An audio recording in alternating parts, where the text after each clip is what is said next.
Ni majaliwa kwa kweli kuja kwenye nyumba ya Mungu mapema asubuhi hii na kumwabudu Bwana wetu, Kristo wetu aliyefufuka. Ndio kwanza niingie muda mfupi uliopita. Tulikuwa na mkutano wa ajabu sana wa kimishonari jana usiku, mkutano mkubwa uliohubiriwa moja kwa moja mpaka karibu usiku wa manane. Na tumeamka asubuhi ya leo kumwabudu Bwana wetu Yesu Kristo. Ni ajabu jinsi gani kukusanyika pamoja, kukutana. Kama vile ndugu Tom alivyokuwa akisema tu, leo ilikuwa ndio siku ambayo yeye alithibitisha kile alichokuwa. Mtu yeyote angeweza kufa, lakini ilimchukua Mungu kufufuka tena. Maishani mwake yeye alionekana kama Mungu, alihubiri kama Mungu, aliponya kama Mungu, alitenda kama Mungu. Alikuwa ni Mungu. Naye akathibitisha kwenye asubuhi ya Pasaka ya kwamba alikuwa Mungu. Alikuwa ni zaidi ya mwanadamu. Yeye hakuwa nabii, hata hivyo alikuwa nabii. Alikuwa mtu mwema, lakini hata hivyo alikuwa zaidi ya mtu mwema. Alikuwa Mungu. Na kwa hiyo, hii ndiyo siku katika ukumbusho wa kufufuka kwake ambayo alilithibitisha. Inatupasa kufanya ziara asubuhi ya leo na tushuke kufuata mto Ganges. Mngekutana na akina mama huko wakiwatoa watoto wao kafara kwa ngwena mamba wanawazamisha. Ati unanena juu ya uaminifu. Wanawachukua watoto wao wanene na kuwavurumisha huko nje mamba wapate kuwaponda ponda. Huo ni uaminifu mkubwa. Kama tungeshuka kupitia India leo, mngekuta kando kando ya barabara watu wengi labda wamejilaza kwenye misumari, wakitembea kwenye moto na kujitesa kwa namna fulani. Baadhi yao bila shaka wanafanya ucheshi tu kwa sababu ni kwa ajili ya watalii. Lakini huko nyuma barani kuna mtu halisi ambaye amelala huko nyuma akijitesa, akifikiri kwamba anaweza kupata raha na amani, akimwomba Muhammad. Tamasha ya kusikitisha hivi majuzi alipokuwa akipanda Golgotha kuingia nje ya mji wa Yerusalemu hasa. Ulikuwako pale mahali pa kusulubishwa kwenye makaburi ya Kiislamu, alilala mwanamke chini ya lundo dogo la magugu aliyokuwa ametandaza pale akiwa na kipande kikuukuu cha mkate mweusi. Alikuwa amelala pale kwa siku kadhaa akiililia nafsi ya mpendwa wake aliyekuwa amemwacha. Moja kwa moja mahali uliposimama msalaba. Na kwa hiyo kuona ulimwengu katika hali yake ya kikafiri. Nilikuwa nikizungumza na ndugu Gada si muda mrefu uliopita, alikuwa amerudi kutoka China hivi punde. Alisema, ndugu Branham, lilikuwa jambo la kusikitisha kuona kule Uchina. Kasema, baadhi yao labda wameinua mikono yao juu kadri ya muda wa miaka 4 mfululizo, mpaka kucha zao za vidole zikaota kupitia mikononi mwao, zikatokeza upande wa nyuma. Akisema, kamwe sitauondoa mkono wangu mpaka utakaponipa amani nafsini mwangu, Budha mkuu. Na halafu wengi wa watoto wadogo wakiwa wachanga wanaivunja miguu yao kwenye tao namna hii na kuvaa kiatu cha namba 2 au 3 tu maisha yao yote, miguu mifupi sana, kwa sababu wanamtolea sadaka mungu fulani wa kikafiri. Nimeyatembelea makaburi ya karibu waanzilishi wote wa dini, Muhammad, na pia kwenye kaburi la Buddha na Confucius na wengi wa wanafalsafa. Lakini leo zaidi ya yote, sisi wa Kristo tunaweza kutupa vichwa vyetu nyuma na kuimba, yuhai, yuhai, Kristo Yesu yuhai leo. Huenda ukaniuliza jinsi ninavyojua yuhai, anaishi moyoni mwangu. Nasi tuna kaburi tupu leo hii. Yapata miaka 2 iliyopita nilikuwa nikienda kwenye kaburi mapema sana asubuhi moja kuweka ua kwenye kaburi la mama wa mvulana wangu mdogo ambaye ametuacha, na dada yake mdogo ambaye amewekwa juu ya mkono wake hapa nje kwenye makaburi ya Walnut Ridge. Basi alipokuwa akipita, huyo jamaa mdogo aliguna mara 2 au 3 huku akilia, akileta chungu kidogo cha maua. Tukapiga magoti pale, tukavua kofia zetu na kuyaweka juu ya hilo kaburi, kando ya kaburi. Nami nikainua mkono wangu na kumkumbatia. Nikasema, Bili, yule pale mama yako na dada yako mdogo, mwili wao umelazwa hapa chini, nafsi zao katika uwepo wa Mungu. Lakini ng'ambo ya bahari kule kuna kaburi tupu leo, ambalo ni kumbukumbu kwa Wakristo wote. Yeye yuhai, yuhai. Huo ndio msingi asili wa imani yetu ya Kikristo, kwamba Yesu Kristo yuhai leo. Sasa kama ilivyoandikwa kwenye gazeti, sasa kwa kawaida kwenye ibada yetu ya mapambazuko ya Pasaka, kwa kawaida huwa na wimbo 1 au 2 na kuweka muda mwingi zaidi hapa maskanini. Ikitokea kuna wageni pamoja nasi, vema, wakati wetu mwingi sana hapa upo kwenye neno. Sisi ni watu hodari kuliamini neno la Mungu, na kimsingi nafikiri hiyo ndiyo njia, na hapo ndipo mahali palipo sahihi. Na leo hii nina mambo fulani muhimu sana ninayotaka kuzungumzia ya ufufuo, mambo fulani ya kimsingi, nami ninataka kuandika mambo fulani chini mimi mwenyewe ninapoendelea. Kwanza, hebu tufungue hapa katika maandiko, katika Mathayo mlango wa 24 ama mlango wa 22 hasa, na kuanzia kwenye kifungu cha 41. Ninataka kusoma fungu la maandiko kisha ni uendee ufufuo. Kiini changu cha ibada asubuhi ya leo kiko hapa. Wakati Mafarisayo walipokuwa wamekusanyika pamoja, nilifungua mahali pabaya katika kusoma kwangu kwa hili fungu. Ilikuwa ni Mathayo mlango wa 23 ninaamini. Hebu kidogo.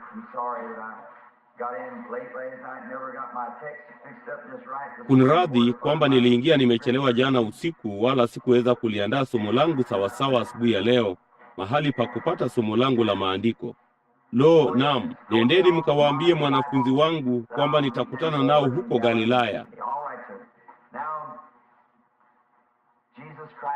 Vema Bwana. Sasa Yesu Kristo mwana wa Mungu alitoa agizo hapa kwa maskini wanawake hawa baada ya kufufuka kwake, kwamba yeye alikuwa kile alichopaswa kufanya. Alitakiwa kuwaambia kwamba atakutana nao huko Galilaya, ambako aliwaahidi kwamba angewatokea na kwamba angekuwa pamoja nao daima. Sasa katika mlango wa 28 wa Mathayo hasa, na kuanzia kifungu cha 7 tunasoma, nanyi nendeni upesi mkawaambie wanafunzi wake kwamba amefufuka katika wafu, na tazama anawatangulia kwenda Galilaya, ndiko mtakakomuona. Haya nimekwisha waambia. Ulikuwa ni ujumbe wa malaika kwa wanawake, kwa Mariamu na wale Mariamu wawili. Ilikuwa kwenye asubuhi ya kwanza ya Pasaka. Habari tukufu ilikuwa imetangazwa. Alipoishi hapa duniani, yeye alitembea kama mwanadamu, alionekana kama mwanadamu. Alikuwa na utu wake wote wa nje kama mwanadamu. Hata hivyo, kwa ndani, yeye alikuwa ni zaidi ya mwanadamu. Alikuwa ni Imanueli. Leo hii ni kumbukumbu la tukio kubwa sana lililopata kutokea katika ulimwengu mzima. Hapakuwahi kuwa na mtu nje ya mtu huyu Kristo Yesu aliyesema, ninao uwezo wa kuuweka chini uhai wangu na nina uwezo wa kuutwaa tena. Confucius na Muhammad na Buddha, wengi wa hao wengine walikuwa wana falsafa mashuhuri, lakini walipokufa hilo lilitosha. Walikwisha milele, waliwazika na hilo lililimalizia. Lakini mtu huyu alikuwa na uwezo wa kuuweka chini uhai wake na kuuinua tena. Mtu pekee ambaye angeweza kuifanya hivyo, mtu pekee aliyekuwa nao, aliyepata kuthibitisha ya kwamba angeweza kufanya hivyo. Na sasa, na imekuwa ndiyo hofu ya mwanadamu kote katika nyakati, ilikuwa ni mauti. Kila mtu aliyekuja ulimwenguni siku zote aliogopa mauti. Wakuu, tumekuwa na kina Napoleon, tumekuwa na kina Hitler na kila kitu, lakini inapofika saa ya kufa, kila mmoja wao anasinyaa.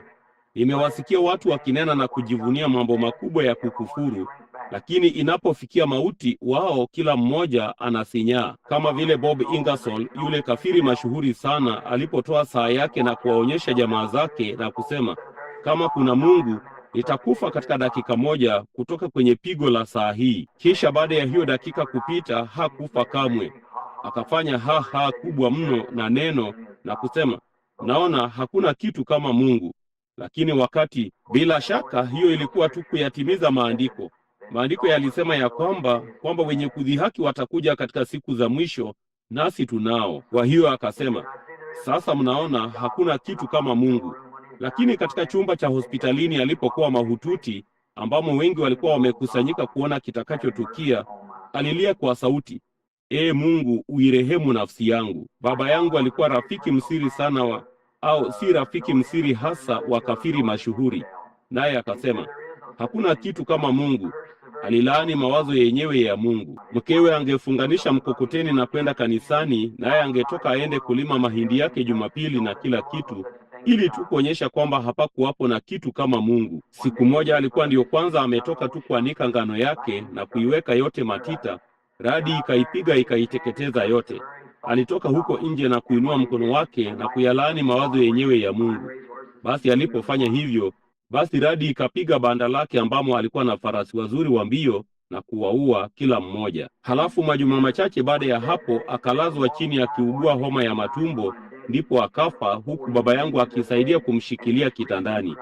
Naye akapiga mayowe na kulia, pepo huku amefungwa minyororo walikuwa wakija kumchukua na kadhalika. Basi alipokaribia kuondoka, aliikusanya familia yake pamoja, watoto wake wadogo. Akasema, msithubutu kupitia njia ambayo baba yenu amepitia.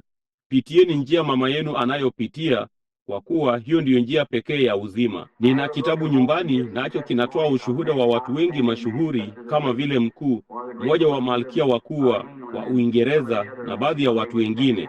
Walipokuwa wakiingia mautini, walipiga mayowe na kulia. Malkia Elizabeth wa Uingereza alisema, laiti ningekuwa ningeutoa ufalme wangu kama ningalikuwa na dakika 5 za kuishi, ili nipate kutubu na kuufanya moyo wangu kuwa sawa na Mungu. Mtu mwingine mashuhuri alisema, ninaingia gizani, sijui niendako, ningeweza. Ndipo kafiri mwingine mashuhuri akanena akasema, inaonekana kuna kuta mbili, nami nikapiga makelele na kasema, ni kurudishwa tu mwangu ukuta kwa ukuta. Huo tu ndio aliyoweza kusikia. Alikuwa ameahirisha siku ya wokovu hata ikawa imechelewa kupita kiasi. Kisha ninawazia watu wakuu mashuhuri ambao walikufa wakimwamini Bwana wetu Yesu Kristo na kufufuka kwake. Nawazia hapa juu ya D.L. Moody wakati wa kifo chake. Wengi wamesema, mbona ati haya ni mauti? Akasema, hii ndiyo siku yangu ya kupandishwa cheo. Nami nikawazia wakati John Wesley wakati alipokuwa akifa, wakati Abraham Lincoln alipopigwa risasi na alikuwa akitokwa na damu hata kufa akiwa amelala mahali fulani. Nilipita karibu na jumba la makumbusho na huku Illinois hapa siku moja. Nikamwona mzee mweusi mwenye mzingo mdogo wa nywele nyeupe kukizunguka kichwa chake akitembea huku na huku akiangalia. Baada ya muda kidogo akasimama na machozi yakatiririka mashavuni mwake. Akarudi nyuma na kuanza kukariri maombi. Nikamwangalia kwa dakika chache. Nilikuwa nikitembea pia, kwa hivyo nikamwendea na kusema, mjomba, kuna nini? Naona unaomba. Akasema, angalia iliyowekwa pale. Vema, nikaangalia iliyowekwa pale na kitu pekee nilichoweza kuona kilikuwa ni nguo. Naye nikasema, kitu pekee ninachokiona ni nguo. Lakini kasema, angalia bwana. Akasema, chini ya koti langu kuna kovu la mshipi wa utumwa. Akasema, na hiyo ni damu ya Abraham Lincoln. Akasema, iligharimu damu ya Abraham Lincoln kutoa mshipi huo wa utumwa kwangu. Nikawazia, kama ingemsisimua mtu mweusi kwa sababu ya hiyo damu ya Abraham Lincoln, kwa sababu ilitoa mshipi wa utumwa kwake, damu ya Yesu Kristo inapaswa kumaanisha nini kwa mwaminio tunapotazama kule nyuma Kalvari na kuona pale ya kwamba aliutoa mkanda wa utumwa wa dhambi kutoka mioyoni mwetu na kutuweka huru, ambao tumekuwa tukiuzungumzia siku chache zilizopita usiku. Ni tofauti jinsi gani! Abraham Lincoln alipokuwa akifa alikuwa ameufikia mwisho wake, na lakini alipopigwa risasi pale katika kanisa hili kuu, naye alikuwa yuafa kitandani mwake, alisema, ugeuzeni uso wangu kuelekea machweo ya jua. Jua lilikuwa likitua jioni. Lincoln alikuwa akipumua, nayo damu ikibubujikia mapafuni mwake. Daima alikuwa amemtumainia Mungu. Akasema, ishikilieni mikono yangu juu. Naye akauinua mkono wake.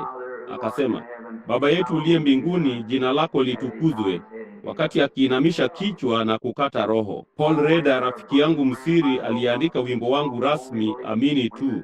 Alipokuwa akifa kule, alikuwa ndio kwanza aegemeze bega lake kichwa juu ya bega la meneja wangu Bwana Baxter. Alikuwa mtu hodari sana ambaye alikuwa amesafiri baharini na nchi za ng'ambo na kila kitu, naye alikuwa amechangamana huko nje na kuchangamana na baadhi ya watu wa kimsingi, na ujumbe wake ukamtia wasiwasi hata kufa. Ndipo alipokuwa akifa, alikuwa amelala chumbani mahututi, alikuwa akihangaika sana. Basi huu hapa ushindi wa kweli wa mtu. Siku zote alikuwa mcheshi mashuhuri. Paul alikuwa mcheshi mashuhuri kama wengi wenu mlivyomjua. Walikuwa na kundi la waimbaji wanne kutoka kwenye maskini chuo cha Biblia cha Moody kule chini, nao walikuwa wameshusha mapazia kabisa madirishani alipokuwa akiondoka. Akainuka akatazama, akatikisa kichwa chake akasema, kwani ni nani anayekufa, mimi au ninyi? Kasema, fungueni mapazia hayo na mkaniimbie nyimbo nzuri changamfu za Injili za ufufuo. Ndipo walipoanza kuimba namna hiyo, yeye alisema, yuko wapi ndugu yangu Luke? Wakamleta ndugu yake. Luke aliambatana naye kama vile mvulana wangu anavyoandamana nami na kadhalika. Luke alikuwa katika chumba kingine akilia. Luke akaingia, mtu mkubwa sana mwenye mabega mapana, pengine mnamfahamu.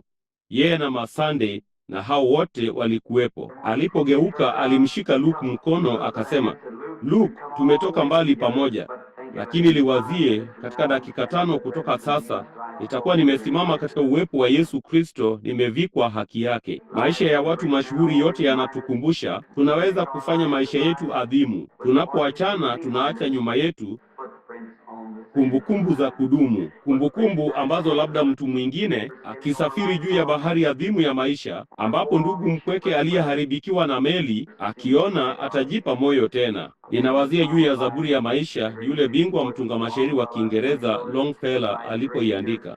Nilisimama kando ya kaburi lake hapa miezi michache iliyopita, nikawazia juu ya ushairi wake mkuu na yale aliyoukabidhi ulimwengu, nami hiyo Zaburi ya maisha ilikuwa ni mojawapo ya yale ninayoyapenda sana. Siku zote mauti yalikuwa ni hofu. Mwanadamu aliyaogopa kote kote tangu mwanzo. Huko nyuma kabisa, kutoka katika bustani ya Edeni, mwanadamu aliogopa mauti. Ninawazia juu ya yule nabii mkuu Ayubu alipoketi pale wakati huo, naye alijua anaondoka. Alinena juu ya yale mahubiri makuu pale ambayo tunapata kutoka Ayubu 14. Jinsi alivyoyatazama maua, jinsi alivyokufa na kufufuka tena, jinsi alivyoangalia miti ikivuma inabomoa, upepo huipasua. Katika mauti hata hivyo inaishi tena. Akasema, kupitia matone machache ya maji, naam, anasema inaishi. Tunawaangalia wanyama wetu na kadhalika wanavyoishi na kufa. Kila kitu kinachoweza kusonga kinapokufa hakiishi tena. Kwa hiyo Ayubu alishangaa ilikuwaje Mungu angeweza kuchukua ua na kulifanya hai tena, na hata hivyo yeye asingeweza kuishi tena. Alisema, naam, mtu hutoa roho anakufa, basi yuko wapi? Akasema, wanawe wanakuja kumheshimu wala hajui. Kisha akasema, laiti ungenificha kaburini, kwamba ungeniweka mahali pasiri hata ghadhabu yako itakapopita.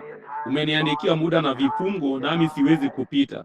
Lakini laiti ungeniweka mahali pasiri mpaka siku ya ghadhabu yako, papo hapo katikati ya dhiki yake, papo hapo wakati ikiweko ile saa yenye giza kuu mno. Katika wakati huo muhimu sana, ndipo akaja maskini Elihu na kuanza kuzungumza naye, akimwambia kwamba ua halikuwa limetenda dhambi, kwamba yeye ndiye aliyetenda dhambi, na kwamba kutakuwa na ufufuo. Siku moja atakuja mwenye haki ambaye angekuja akifananishwa na ulimwengu huu, na katika umbo la mfano wa Mungu aliyeumbwa kwa mfano wa mwanadamu. Angejitwalia umbo la mwili wenye dhambi, vinginevyo na angesimama kwenye pengo kati ya Mungu mwenye hasira mtakatifu na mtu mwenye dhambi, na angeweka mikono yake juu ya wote wawili na kuiunganisha njia. Basi Ayubu alipoona hilo, alikuwa akiutazamia ufufuo wa Bwana, akauona. Sasa angalieni, kwa neno lingine, Ayubu alikuwa akijaribu kufikia hili kwamba ninajua ya kuwa mtu anapokwenda kwenye mavumbi ya nchi, yeye huchafuka tu na kwenda zake. Ninamwangalia, hainuki tena, anajilaza tu chini na kutoa roho, naye ameondoka. Basi yuko wapi? Hakuna ajuaye alipo. Lakini naona vitu vingine vikifufuka kutoka kwa wafu, lakini yeye hafufuki. Ndipo nabii huyu alipoingia katika roho, Mungu alianza kumwonyesha yale yatakayotukia, ya kwamba kungekuwa na mtu ambaye angeiondoa dhambi ya ulimwengu na angefufuka tena. Aliona ufufuo wa Bwana. Halafu ninapenda hilo ninapowazia. Alisema alisimama, akajitikisa. Alikuwa ameketi kwenye lundo la majivu. Jamani, kile tunachokiita siku hizi mkosi mbaya ulikuwa umeipiga nyumba yake. Watoto wake wote waliuawa. Utajiri wake wote ulikuwa umetoweka. Afya yake ilikuwa imezorota. Ye ameketi, Mkristo ama mwaminio, ameketi aliyeachwa. Mtu hata kanisa lake lilikuwa limempa kisogo. Ye ameketi pale akiyakuangua majipu yake. Ndipo Roho wa Bwana alipomjilia, naye akauona huu ufufuo asubuhi ya leo. Najua alisimama akasema, najua mkombozi wangu yu hai, na siku za mwisho atasimama juu ya nchi. Na ingawa mabuu ya ngozi watauharibu mwili huu, hata hivyo katika mwili wangu nitamuona Mungu, ambaye nitamuona mimi Alijua angemuona katika siku za mwisho, kwa sababu kutakuwa na ufufuo wa kiyama. Ninamwazia Daudi alipokuwa anazeeka, akiwa mfalme mkuu, jinsi alivyokuwa. Mungu alikuwa amemwapia kulingana na matunda ya viuno vyake angemuinua Kristo aketi mkono wake wa kuume. Kisha namuona Daudi alipokuwa mzee, akifikia mwisho wa safari yake, na nguvu zote za mwili zilikuwa karibu tu zimeisha. Akasema, tena mwili wangu utakaa katika tumaini, kwa sababu hata mwacha mtakatifu wake aone uharibifu, wala hata iacha nafsi yake katika kuzimu. Alitangulia kumwona Yesu, ufufuo wa Kristo, na kujua ya kwamba mwili wake haungekaa katika mavumbi ya nchi, bali ungefufuka tena. Ninamwazia Ibrahimu kule nyuma, wakati Mungu alipomketisha chini na kusema, sasa Ibrahimu, unazeeka na umeupitisha ule umri, wewe na Sara nyote wawili, lakini umepitisha umri wa kupata watoto, lakini nitakupa mwana wa ahadi. Halafu jinsi Ibrahimu alivyosafiri akaingia katika nchi ya ahadi na kungojea kule wakati ambapo huyu mbarikiwa angekuja, ambaye angemwakilisha Kristo Yesu.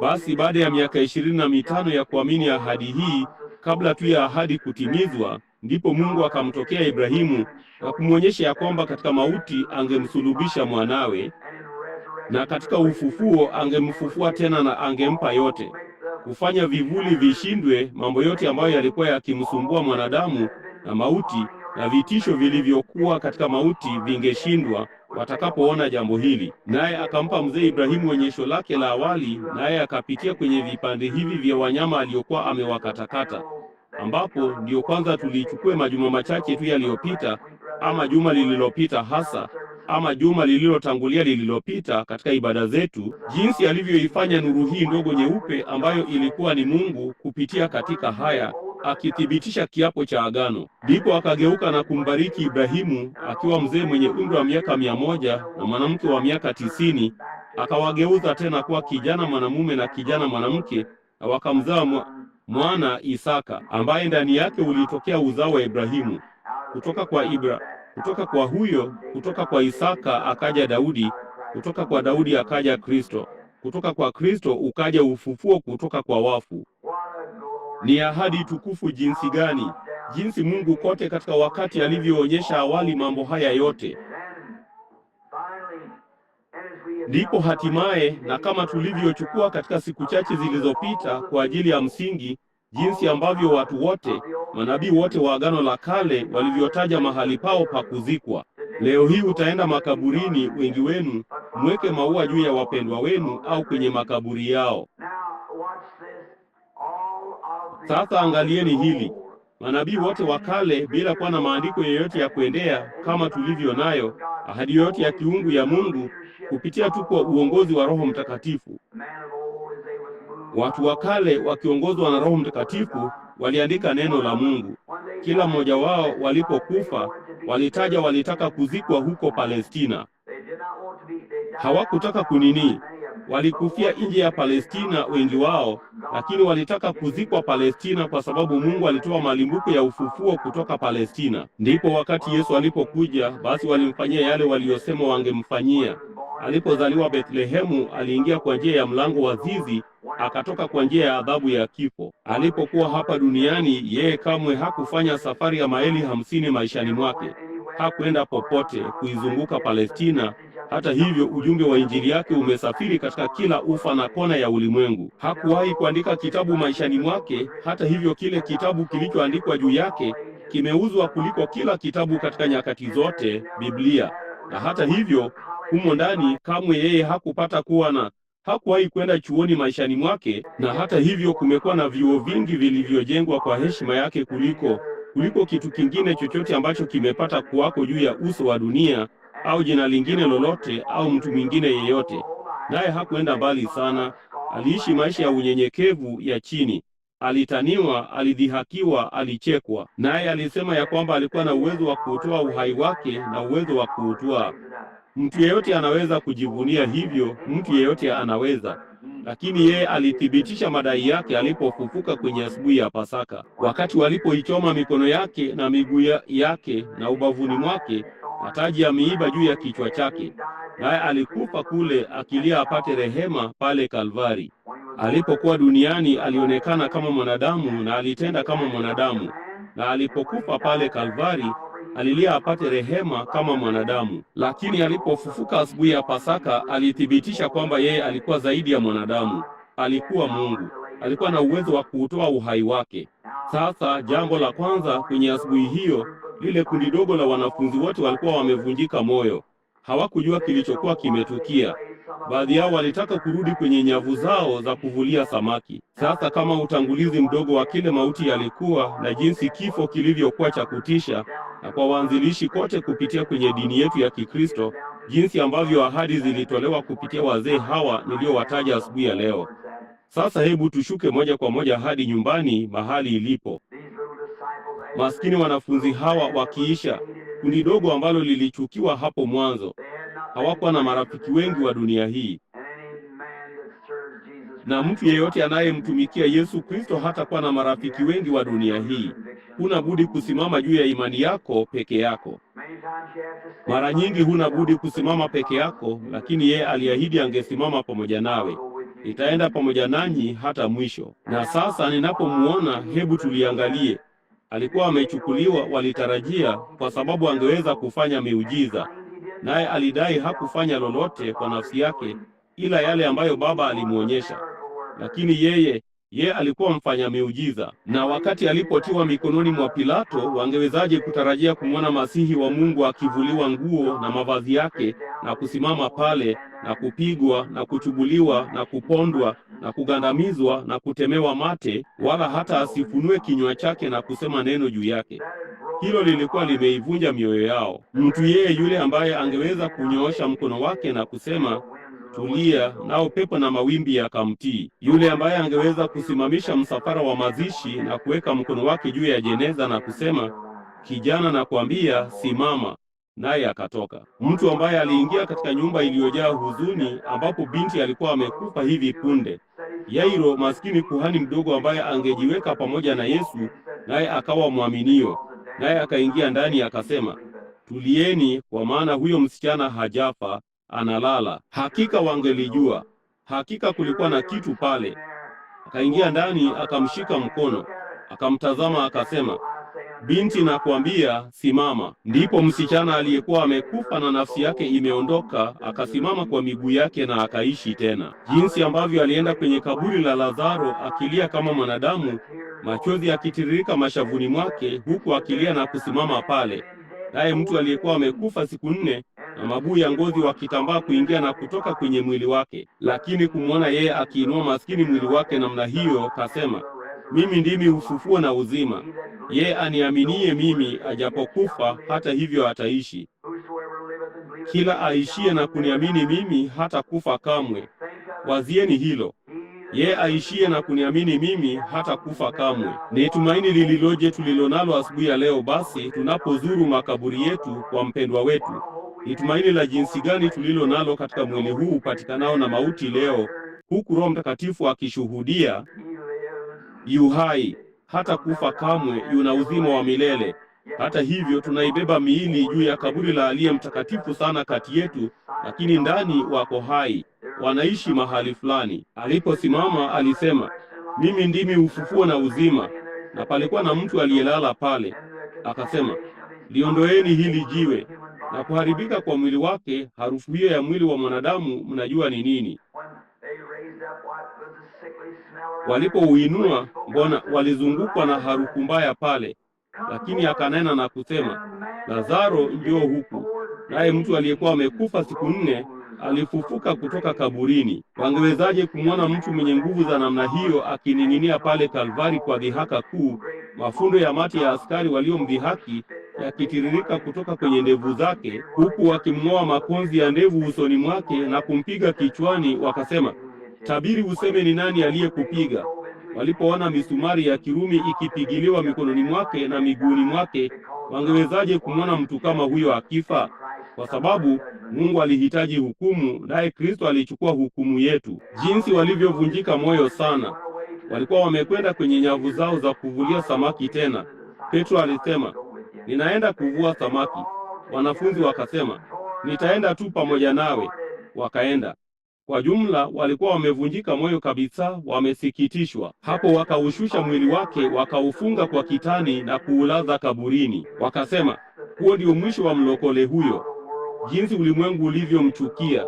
Wakasema, alikuwa mtakatifu anayejibingirisha, alikuwa mwenda wazimu, yeye alikuwa mlokole na kadhalika. Lakini yeye alisema alikuwa Mungu, alionekana kama yeye, alitenda kama yeye, alithibitisha alikuwa ni Mungu. Hiyo ni kweli. Mwanamke mmoja alisema si muda mrefu uliopita, kama nilivyosema hili mara nyingi, alisema yeye hakuwa Mungu, ndugu Branham. Mwanamke wa sayansi ya Kikristo alisema alikuwa mwanadamu tu. Kasema alikuwa mwanadamu tu. Nikasema alikuwa zaidi ya mwanadamu, alikuwa Mungu. Nikasema ama alikuwa Mungu au mdanganyifu? Akasema vema, kwa sababu alilia kwenye kaburi la Lazaro, yeye alithibitisha ya kwamba hakuwa kitu ila mwanadamu. Nikasema alipokuwa akilia, alilia kama mwanadamu, lakini alipowafufua wafu, alithibitisha yeye alikuwa Mungu. Hiyo ni kweli. Nikasema alipokuwa na njaa, aliona njaa kama mwanadamu. Lakini mngeweza kuwazia mtu amesimama karibu na mtini akijaribu kutafuta chakula, na siku chache baadaye aokote biskuti chache kama biskuti 2 na vipande 2 au 3 vya samaki na kuwalisha watu 5,000 kwa samaki waliopikwa. Je, ungeweza kuwazia mtu amesimama pale Kalvari akining'inia pale kati ya mbingu na nchi akilia, naona kiu, naona kiu, na hata aliyageuza maji kuwa divai?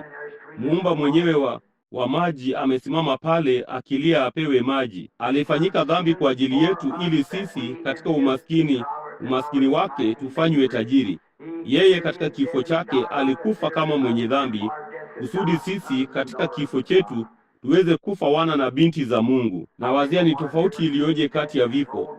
Maskini Dadi Hei hapa chini alipokuwa akifa, aliwaita watoto wake kando ya kitanda, na hapo alikuwa katika hali ya kupoteza fahamu siku 2 au 3. Alikuwa na msemo, akasema, mpendwa, naitakia heri roho yangu. Alikuwa kabisa. Aliwaita watoto wake kando ya kitanda, ndevu ndefu nyeupe zinazopepea, akasema, mpendwa, naitakia heri roho yangu. Ulidhani Dadi Hei amekufa. Akasema, sitakufa kamwe, kwa sababu Yesu yu hai, mimi pia ni hai. Na hapo akambariki kila mmoja wa watoto wake. Kasema, iinueni mikono yangu. Asingeweza kuinua mikono yake. Ndipo mmoja wa wavulana wake akasimama upande mmoja, akainua mkono huo, huyo mwingine akainua mkono huo, akaanza kuimba. Macho yake yalipoanza kutazama juu kuelekea mbinguni, alisema, siku ya furaha, siku ya furaha, tangu Yesu alipoosha dhambi zangu. Alinifundisha jinsi ya kuomba na kuishi kwa furaha kila siku. Ndipo akafumba macho yake, akaenda kukutana na Mungu. Nawaambia, hivyo ndivyo ninavyotaka kwenda. Hiyo ndiyo njia. Acha nife katika Yesu Kristo. Ndipo wanafunzi wake walipokuwa wameona hayo, masikitiko yote na kila kitu ambayo alikuwa nayo, ilionekana alikuwa amewaaibisha. Wote wakaanza kurudi wakavue samaki. Mmoja akarudi kazini mwake na mwingine akarudi huku. Sasa tunataka kuanza asubuhi ya leo kaburini. Kisha baada ya kufufuka kwake, Mariamu, Martha na yule Mariamu Magdalene na Mariamu mama wa Yesu, ilikuwa mapema asubuhi moja, waliweka mwili wake ardhini siku ya Sabato, ambayo ilikuwa ni desturi kwamba hawakufanya lolote siku ya Sabato. Kwa hiyo alikufa Ijumaa alasiri saa 9, akafufuka mapema Jumapili asubuhi. Sasa nataka kutatua swali hili wakati mkiwa hapa asubuhi hii katika ibada hii ya mapambazuko. Watu wengi wanasema, imekuwaje basi kwamba yeye alisema ya kwamba angelala? Alikuwa kaburini siku 3 mchana na usiku. Kamwe hakusema angefanya hivyo. Alisema, katika siku hizi 3 nitaufufua mwili wangu. Mnaona? Sasa sababu ya yeye kufanya hivyo ni kwa sababu Daudi alikuwa amesema mahali pamoja katika maandiko, sitaiacha nafsi yake katika kuzimu, wala sitamwacha mtakatifu wangu aone uharibifu. Naye alijua ya kwamba uharibifu huingia katika mwili wa mwanadamu baada ya saa 72, siku 3 usiku na mchana, na wakati fulani ndani ya hizo siku 3 mchana na usiku Mungu alikuwa amfufue. Kwa hiyo alikufa Ijumaa alasiri saa 9 na kufufuka mapema Jumapili asubuhi. Sasa hebu tuchukue mchezo mdogo wa kuigiza papa hapa na tusimame kwa muda na kuangalia. Ninaweza kumwona usiku kucha tu maskini Mariamu mkongwe, yule mama, moyo wake ulivunjika. Nabii mke Ana alimwambia angechomwa ili kuyafunua mawazo ya wengi, jinsi mwili wake ulivyoteseka na mtoto wake mpendwa amening'inia msalabani, na ni fedheha iliyoje aliyokuwa ameiletea kanisa. Lakini hata hivyo moyoni mwake upendo huo wa mama ukajitokeza. Ulikuwako, haidhuru yeye alikuwa amefanya nini, ni fedheha jinsi gani. Alikufa adhabu ya kifo kama mfungwa leo ambaye angeenda huko nje kunyongwa ama kuuawa kwa umeme ama chochote kile. Hivyo ndivyo alivyokufa, katika aibu na fedheha. Unaona jinsi Mungu alivyoiadhibu dhambi, na halafu jinsi alivyolia labda usiku kucha. Naye na Mariamu Magdalena alikuwa amejua nguvu zake. Alijua kulikuwa na kitu juu yake kilichokuwa tofauti na mtu mwingine yeyote. Alikuwa ametolewa pepo 7. Kila mtu ambaye amewahi kuwa huru na ibilisi kwa nguvu za Yesu Kristo anajua mahali wanaposimama. Hakuna mtu awezaye kuja na katika uwepo wake mkuu wa kiungu na awe mtu yule yule tena. Umebadilishwa. Kuna jambo linalokupata. Ndio unaweza kusimama mbali na saikolojia na kuwazia hili na kukubali hili jambo fulani na nadharia fulani au kitu kama hicho, lakini hatuamini katika theolojia. Tunaamini katika nguvu za kufufuka kwake Yesu Kristo. Nawe unapokuja mbele zake, kuna jambo fulani linalotukia maishani mwako ambalo linakubadilisha. Nawe si yeye yule tena, mtu aliyepata kuwa katika uwepo wa Kristo. Kwa hiyo alitolewa pepo 7, kiburi na wivu, naye alifikiri alikuwa mrembo sana, wala hakukuwako na mwingine kama yeye. Lakini Yesu aliponena na kusema, takasika, wote hao wakamwacha, akawa mtu mpya. Hakuwa mrembo sana tena machoni pake mwenyewe, lakini alijivika vazi la upole na unyenyekevu, akamfuata mwalimu. Alimpenda. Kisha asubuhi ya Pasaka ninaweza kumuona wanafunzi wake walikuwa wametoka wanavuta mashua za samaki, baadhi yao, wengine wao wakienda nyumbani na wengine wakienda njia tofauti warudi kwenye majukumu yao. Halafu mapema sana ninaweza kumwona Mariamu mama na Mariamu Magdalena wakipanda kilima kwenda kaburini. Walikuwa na baadhi ya manukato na kadhalika. Walitaka kuupaka mwili wake mafuta na kumuacha. Na kwa hiyo huku wakipanda kile kilima, ninaweza kuwazia nikiona tukio lingine. Hebu tuangalie hapa. Ninaweza kuona kundi la askari wamesimama pale. Walikuwa wakicheza karata usiku kucha ama kucheza dadu au kucheza na dadu yao dadu sakafuni, na walikuwa wakipiga makelele. Baadhi yao wakisema, aise, unamkumbuka yule mdanganyifu? Alisema katika siku 3 atafufuka. Kwa hivyo sasa hebu tuone tu, hebu tuendeni kaburini. Nami ninaweza kuwaona wakienda kule na kujipiga kifuani mwao na kutupa silaha zao kubwa namna hiyo na upanga wa Kirumi. Kasema, tutaona kile anachoweza kufanya, kwa sababu kaburi lilikuwa limetiwa muhuri wa Kirumi. Ole wake avunjaye muhuri huo. Jiwe limewekwa pale ambalo lilihitaji karne ya watu, yaani watu 100 walilifingirisha pale, jiwe kubwa mno walilolifingirisha kaburini. Kasema, yuko mle ndani salama kabisa, na walikuwa na wakati mzuri sana. Lakini wakija moja kwa moja karibu na mapambazuko, Mariamu huku wakipanda kilimani, na kuna maskini wanawake wawili wamewahi mapema, labda wamekumbatiana wakienda zao. Lo, karibu naweza kuona hilo, jinsi walivyokuwa wakipitia kando ya kilima. Nami ninaweza kumsikia Mariamu mama akimwambia Mariamu Magdalena, aise, ni nani atakayeliondoa hilo jiwe kaburini? Ni kitu gani? Tutafanyaje hilo? Vema, naweza kumsikia Mariamu akijibu, Mungu atalishughulikia. Hilo ndilo jambo kuu. Haidhuru watu wanasema, Je, nitafanyaje hili au lile? Mungu atalishughulikia. Wewe endelea tu, unaona. Mungu atashughulikia mengine yote. Kisha kwa ghafla tunaona nyota zote zikianza kufifia. Na muda si muda, mwajua, kuna nyota moja tu iliyosalia. Hiyo ni ile nyota kubwa angavu ya asubuhi iliyosimama kule. Ninaweza kuona jinsi kila kitu na askari wakicheka na kufanya mizaha. Kasema, sasa mnaona kumepambazuka. Hakuna kilichotokea bado. Nao walikuwa wakiendelea. Kasema, angalieni, yeye alikuwa tu ni mdanganyifu. Alikuwa ni mwanadamu tu kama wengi wa wadanganyifu walioinuka siku hizi na siku zingine, na wamefanywa mambo haya, lakini basi, au wamefanya madai haya. Lakini basi kwa ghafla ninaweza kuwazia ndege wadogo wote, robini, wakiacha kuimba. Ndege wakaacha kuimba. Mshairi alisema, sauti yake ni tamu sana, hata ndege wananyamazisha kuimba kwao. Kitu fulani kilikuwa kinakaribia kutukia. Ninaweza kuona ile nyota kuu ya asubuhi ikining'inia kule kwenye tundu lake, yule aliyekuwa amening'inia huko tangu mwanzo wa wakati, ikianza kujongea. Ninaweza kuiona ikizunguka. Mariamu hao wengine wakiitazama. Inafanya nini? Ni malaika, naye anatafuta kaburi walimomlaza.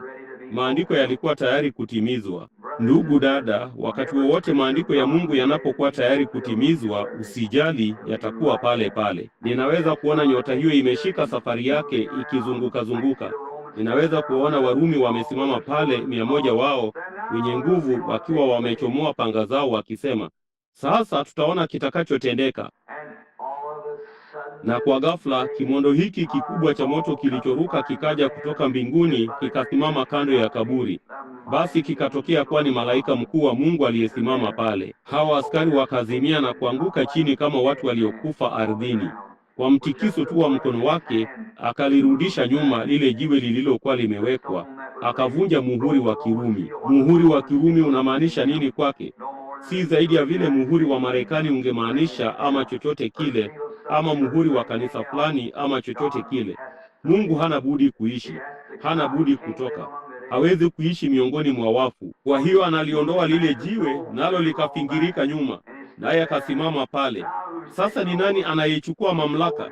Askari wakinyakua ngao zao na kadhalika, na kukimbia upesi walivyoweza kukimbia, wakashuka kupitia bustanini, wakashuka kilimani, na kualika kwa nyenzo zao, chuma chao kilichokuwa juu yao, ngao zao na kadhalika. Naye hapo amesimama peke yake. Baada ya muda kidogo, Mariamu akasema, kulikuwako na tetemeko kubwa la ardhi wakati hilo lilipotukia, ambalo liliitikisa ardhi yenyewe pale asubuhi hiyo. Mtu fulani anasema, sijui kama kitu kililipuka mahali fulani. Lazima kulikuwako na mlipuko mahali fulani wa radi, ama kitu fulani kiliipiga nchi. Lakini jambo ni kwamba Yesu alifufuka katika wafu. Ndipo walipokwenda kaburini, Mariamu na Martha walimwona malaika amesimama pale. Akasema, nendeni mkawaambie wanafunzi wake kwamba amewatangulia kwenda Galilaya, na huko atakutana nao. Tazama, nimewaambia. Nendeni upesi sasa mkawaambie wanafunzi ya kwamba yeye atakutana nao, kama vile tu alivyosema angekutana nao. Ninapowazia hilo, yeye ayasikiaye maneno yangu na kumwamini yeye aliyenipeleka yuna uzima wa milele, nami nitamfufua katika siku za mwisho. Tazama, nimewaambia.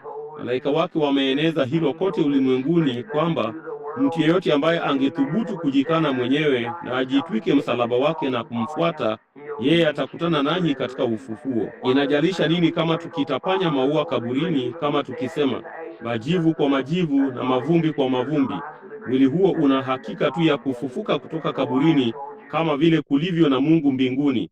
Tazama, nimewaambia. Hebu tuangalie. Hawa hapa wanaenda wawili wa wanafunzi wake sasa.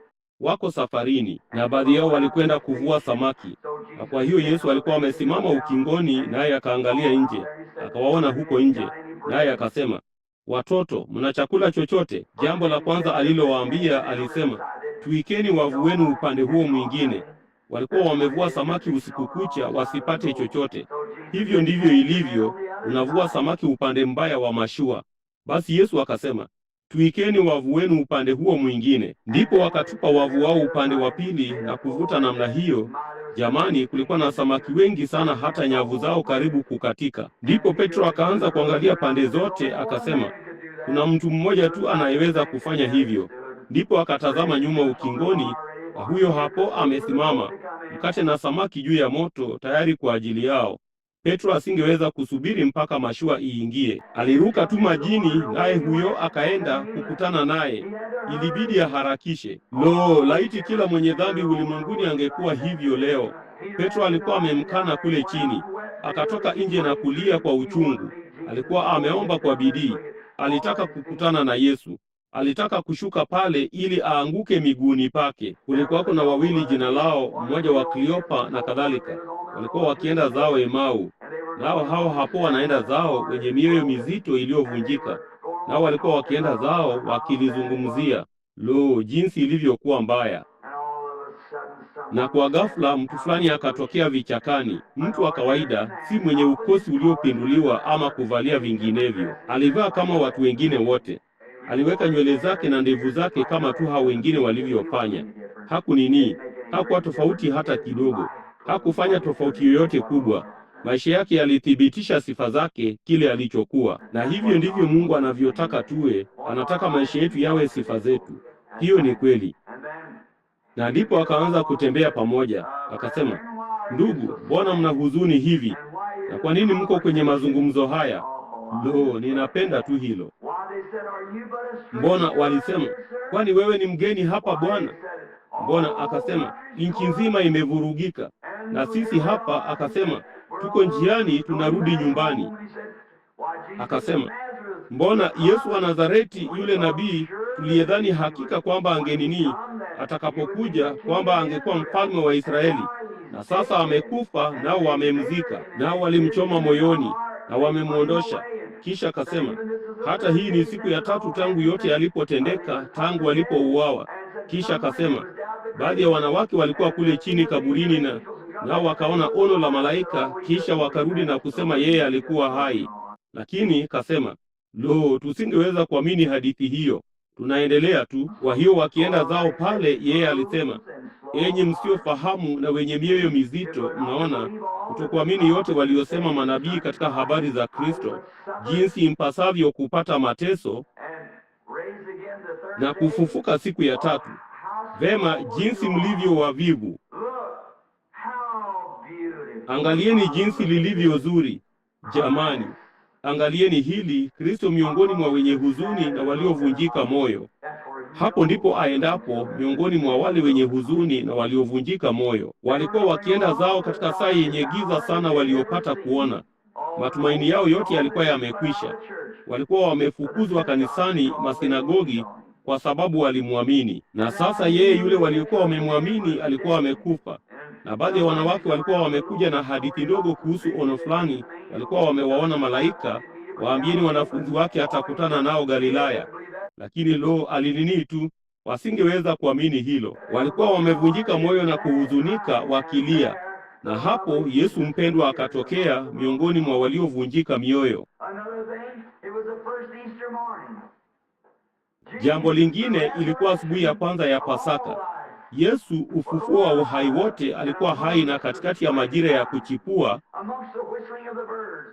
katikati ya kuimba kwa ndege, katikati ya kuchipusha kwa maua mapya, Yesu aliyefufuka alikuwa katika majira ya kuchipua pia, kutokea kwa ufufuo. Jinsi ambavyo alitembea pale pamoja nao na kuanza kuzungumza nao akiwaambia, kasema, vema, sasa mnapaswa kuamini yale manabii waliosema.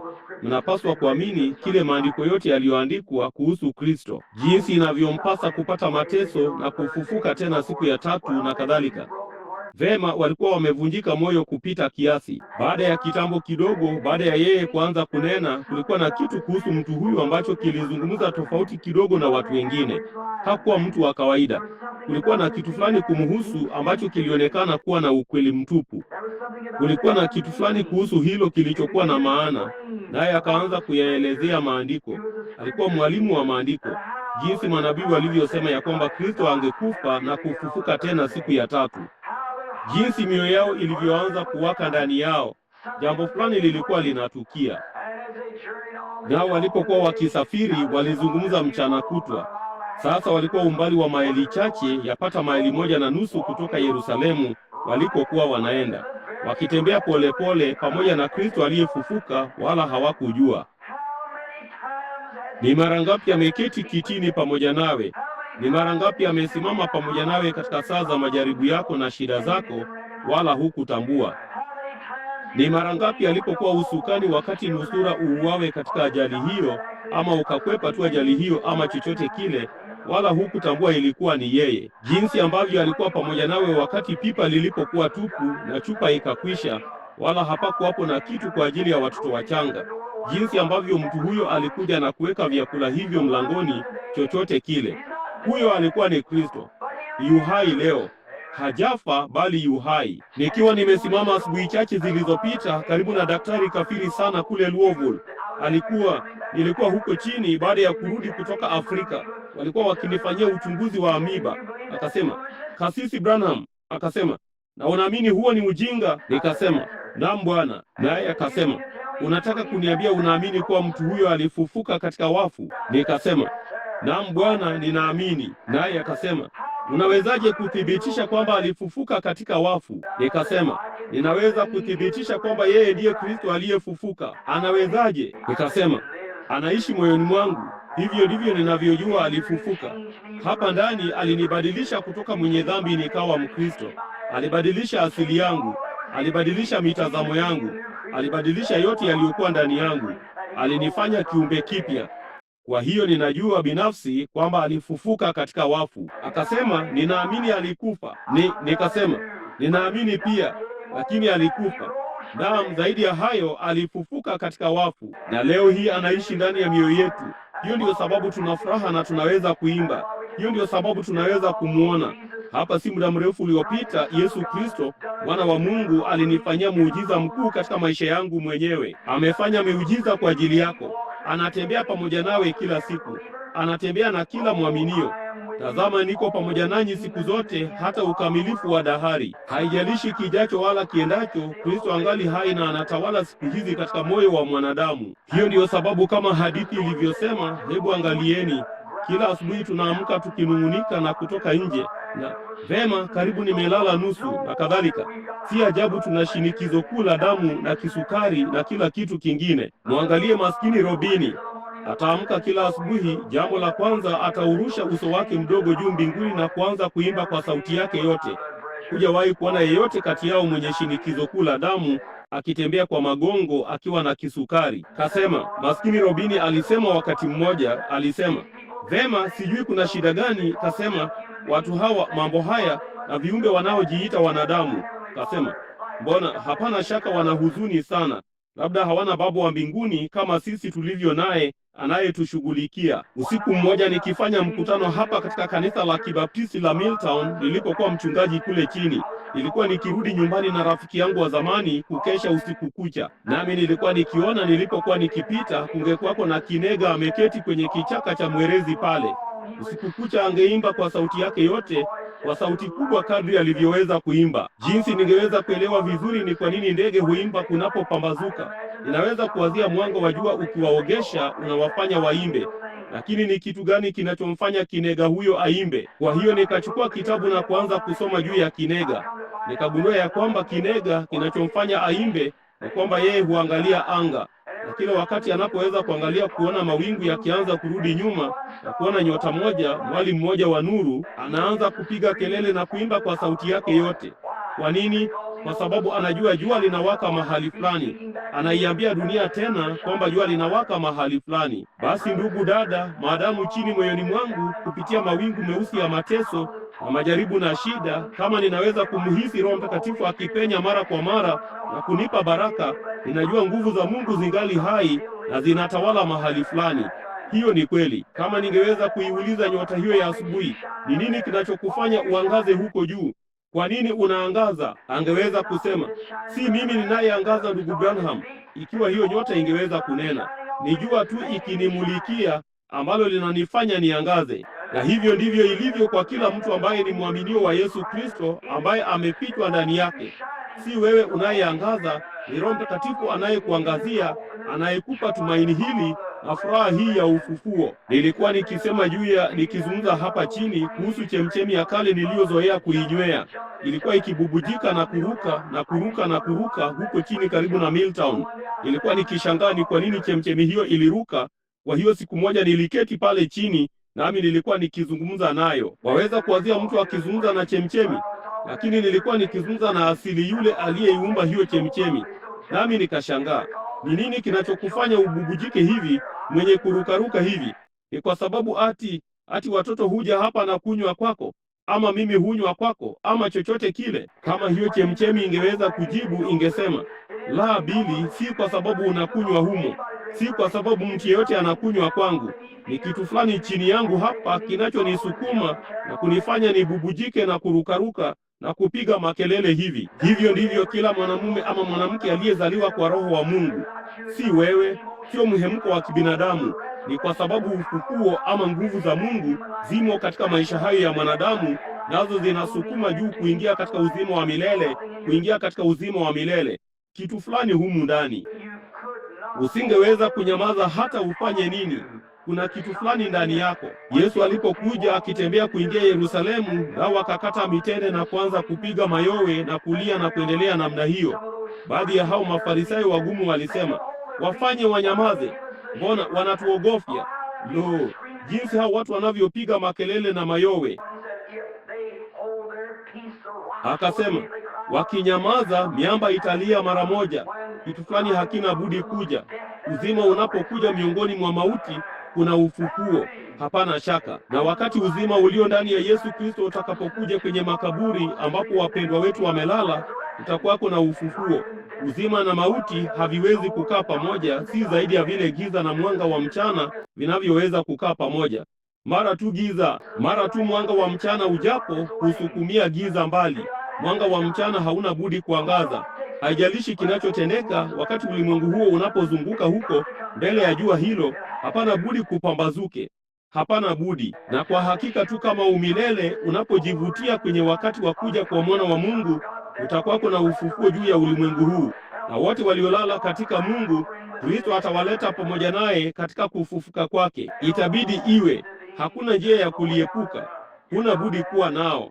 Na unawezaje kuwa nao isipokuwa uwe hapa ndani? Nikiwa nimesimama siku moja, nilikuwa nimesimama huko Gary, Indiana, ambapo walinitembeza kwenye viwanda vikubwa vya Gary Steel. Na nilishangaa sana nilipokuwa nikitazama. Msimamizi alinipandisha juu, alikuwa akinionyesha kila mahali. Naye akasema, nilikuwa nikiwaangalia watu. Filimbi ndogo ikapigwa dakika 5 kabla ya wakati wa kuondoka. Niliona kila mtu akivua aproni yake na kuiweka juu ya mashine yake. Na moja kwa moja kupitia karibu na kerezo zake na kadhalika, alikuwa akifagia kwenye marefu lundo la takataka ambazo zilikuwa zimekusanywa kutoka kwa nyenzo alizokuwa akifanyia kazi. Naye akazifagia zote nje kwenye hayo marefu. Naye akasema, nitakuonyesha jambo fulani hapa, Kasisi Branham. Nikasema, sawa. Ndipo akarudi nyuma mahali padogo. Baada ya filimbi kuu kupigwa, watu wote wakatoka nje. Kila mtu alikuwa ameondoka humo jengoni, tukabaki tumesimama peke yetu. Ndipo akabonyeza kitufe. Na huko nyuma kabisa nikasikia kitu kikinguruma na kunguruma na brrr kikishuka chini. Nikawazia, ni kitu gani hicho? Baada ya kitambo kidogo akasema, sasa wewe simama kando. Nikasimama kando. Nikaona mtambo ukishuka kupitia hapo. Na uliposhuka, hii hapa sumaku kubwa ikishuka kupitia pale. Basi wakati sumaku hiyo ilipopitia kwenye mstari huo, ukaanza kuona takataka hizo zikiruka juu kukutana nayo namna hiyo, hizo takataka za chuma. Nikaona baadhi yake hazikupanda juu, nami nikaona vipande kadhaa vya chuma havikupanda juu.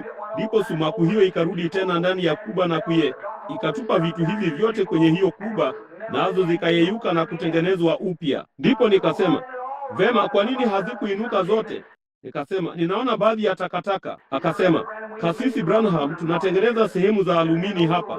Akasema, na vipande hivyo vya alumini havijatiwa sumaku ya sumaku ile. Nikasema, Bwana asifiwe. Kisha nikasema, akasema, kwani una shida gani? Nikasema, nilikuwa nikiwazia tu. Kwa hiyo nikasema, kwa nini hivyo vipande vingine vya chuma havikupanda juu? Kasema, kama uliangalia vimefungiwa chini, haviwezi kupanda juu. Nikasema, Mungu asifiwe, haleluya. Akasema, kuna nini Kasisi Branham? Nikasema, nilikuwa nikiwaza tu. Alisema, hapana shaka ulikuwa unawaza. Nikasema, ndugu, huko nyuma sana mahali fulani katika umilele, haleluya, kuna sumaku kubwa. Mwana wa Mungu atafunguliwa moja ya asubuhi hizi. Anaenda kote katika dunia hii kama sumaku, na kila mtu aliyetiwa sumaku yake atapanda kwenda kumlaki hewani, na awe huko katika ule ufufuo, kuishi pamoja naye, kupandishwa huko juu. Na miili hii ya kale tunamoishi sasa, ama hata kama tulionayo sasa, ambayo inazeeka na kukunjamana na kushuka chini, itamwagwa kule kwenye kuba ya udongo na kufinyangwa upya na kufanywa kama mwili wake mwenyewe wa utukufu katika ufufuo wa mwisho atakapokuja tena. Nami nikasema, vema, sasa angalia hapa. Kuna watu wengi ambao hawajatiwa sumaku. Kuna watu wengi ambao wamefungiwa chini na hali ya mambo, wanasema, siwezi kulifanya. Kamwe nisingeweza kulifanya. Ni gharama kubwa mno. Ndugu, isipokuwa moyo huo ubadilishwe na hiyo nafsi inayokaa mle itiwe sumaku na Mungu kwa Roho Mtakatifu, Yesu atakapokuja utaachwa peke yako duniani. Kumbuka, kutakuwa na ufufuo moja ya asubuhi hizi. Kwa wale tu waliokufa katika Kristo, Mungu atawaleta pamoja naye, akitembea miongoni mwa wanafunzi akijitambulisha mwenyewe. Tuseme akijitambulisha mwenyewe. Ninao watu kila mahali nchini kote, wakati mwingine wakinishutumu kuhusu uponyaji wa kiungu. Mbona ndugu yangu, ningewezaje kujizuia kuamini katika uponyaji wa kiungu wakati ndiyo asili yenyewe ya Roho Mtakatifu? Kila mtu aliyezaliwa kwa Roho wa Mungu itambidi kuamini katika mambo ya kimbinguni, kwa sababu yeye ni sehemu ya Mungu, yeye ni mtoto wa Mungu. Nasema, unafanana na baba yako. Aise, unakuwa kama... Wananiambia ninakuwa kama ya baba, nina kinywa kama cha baba. Kwa nini? Yeye ni baba yangu, nina haki ya kufanana naye. Haleluya! Basi kama Mungu ni baba yangu, nina haki ya kuamini katika mambo ya kimbinguni, kwa sababu nimezaliwa kwa Roho wa kimbinguni. Hiyo inanifanya kiumbe cha kimbinguni. Kwa ndani, kwa nje mimi ni mtu wa udongo, wewe ni mtu wa udongo, lakini kwa ndani unapozaliwa kwa Roho wa Mungu unakuwa kiumbe cha kimbinguni humo ndani. Nacho hicho kiumbe cha kimbinguni kinaona njaa na kiu kwa ajili ya makao yake ya mbinguni huko ng'ambo. Hiyo ni kweli. Amina. Liangalie hao hapo. Huyu hapa anatembea sasa, amefufuka katika wafu. Furaha inaanza kuja. Wanafunzi wanaanza kupata mruko zaidi kidogo katika hatua yao. Jambo fulani limetendeka. Amefufuka katika wafu. Hivyo ndivyo ilivyo kwa kila mwanaume au mwanamke anapozaliwa kwa Roho wa Mungu na kuona ufufuo wa kweli. Hakuna mtu ajuaye ya kuwa Yesu amefufuka katika wafu isipokuwa amekufa yeye mwenyewe katika Kristo Yesu na kuzaliwa mara ya pili upya na Roho Mtakatifu. Kila mtu anaamini tu kithiolojia, anaamini tu kinyenzo, anaiangalia tu kwenye karatasi mpaka Roho Mtakatifu ametoa ushuhuda wa kufufuka kwa Yesu Kristo. Wewe kutoka kwa vitu vilivyokufa vya maisha hadi kwenye tumaini jipya na lililo hai katika Kristo Yesu. Kila mwanamume au mwanamke asiye na hilo amepotea asubuhi ya leo. Hiyo ni kweli. Ndugu yangu, dada, kuwa sawa na Mungu. Safisha moyo huo kufikia ambapo kengele za furaha za mbinguni zinalia na kuna ufufuo. Yesu anaishi na kutawala moyoni. Angalia wanapoanza kwenda kando ya barabara. Nafikiri hilo lilikuwa jambo la ajabu sana pale. Nayo Biblia ilisema ya kwamba waliendelea barabarani na wakasemezana wao kwa wao. Nao walipofika mwisho, mahali tu ambapo walikuwa wanaenda kukaa usiku kucha, kamwe hawakutaka yeye aondoke. Kuna jambo fulani tu kumhusu, kama ukipata tu kufahamiana naye, hutaki aondoke. Hiyo ni kweli. Sasa yeye, walisema, ingia ndani ukae nasi. Napenda hilo. Ingia ndani ukae. Kila mtu ambaye amewahi kukutana na Yesu Kristo anataka yeye akae. Kaa nasi. Ulimwengu umekufa. Kristo amefufuka. Yeye huyu hapa akiishi pamoja nasi. Vema. Ingia ndani ukae pamoja nasi. Inakaribia. Basi Yesu, sasa kumbukeni, walimkaribisha ndani. Na kila mtu amjiaye Kristo itamlazimu kumwalika Kristo katika nyumba yako ndogo unamoishi. Yeye huja tu kwa mwaliko. Hajisukumizi mwenyewe kwako. Unasema, sitaki upuzi wowote huo wa kilokole. Sawa, usijali, hautakuwepo. Lakini wakati unataka na uko tayari kuachana kabisa na mambo ya ulimwengu. Kama vile nilivyozungumza jana usiku na wamishonari. Nilisema, naam, unaenda hapa shuleni na kujifunza theolojia yako, na unatoka hapa nje kusoma, kuandika na hisabati. Kisha unaenda Afrika na kufanya mtoto maradufu zaidi wa kuzimu kutoka kwa hao wenyeji kuliko ulivyofanya hapo kwanza. Lakini nikasema, Yesu alipowaagiza wanafunzi wake waende kwa wamishonari, yeye alisema, angalieni na waletea juu yenu ahadi ya Baba, lakini ngojeni kwanza katika mji wa Yerusalemu, sio katika seminari fulani, sio katika shule fulani ya elimu adili.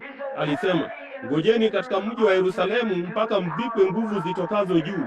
Tazama, na waletea juu yenu ahadi ya Baba, bali ngojeni katika mji wa Yerusalemu hata mvikwe nguvu zitokazo juu.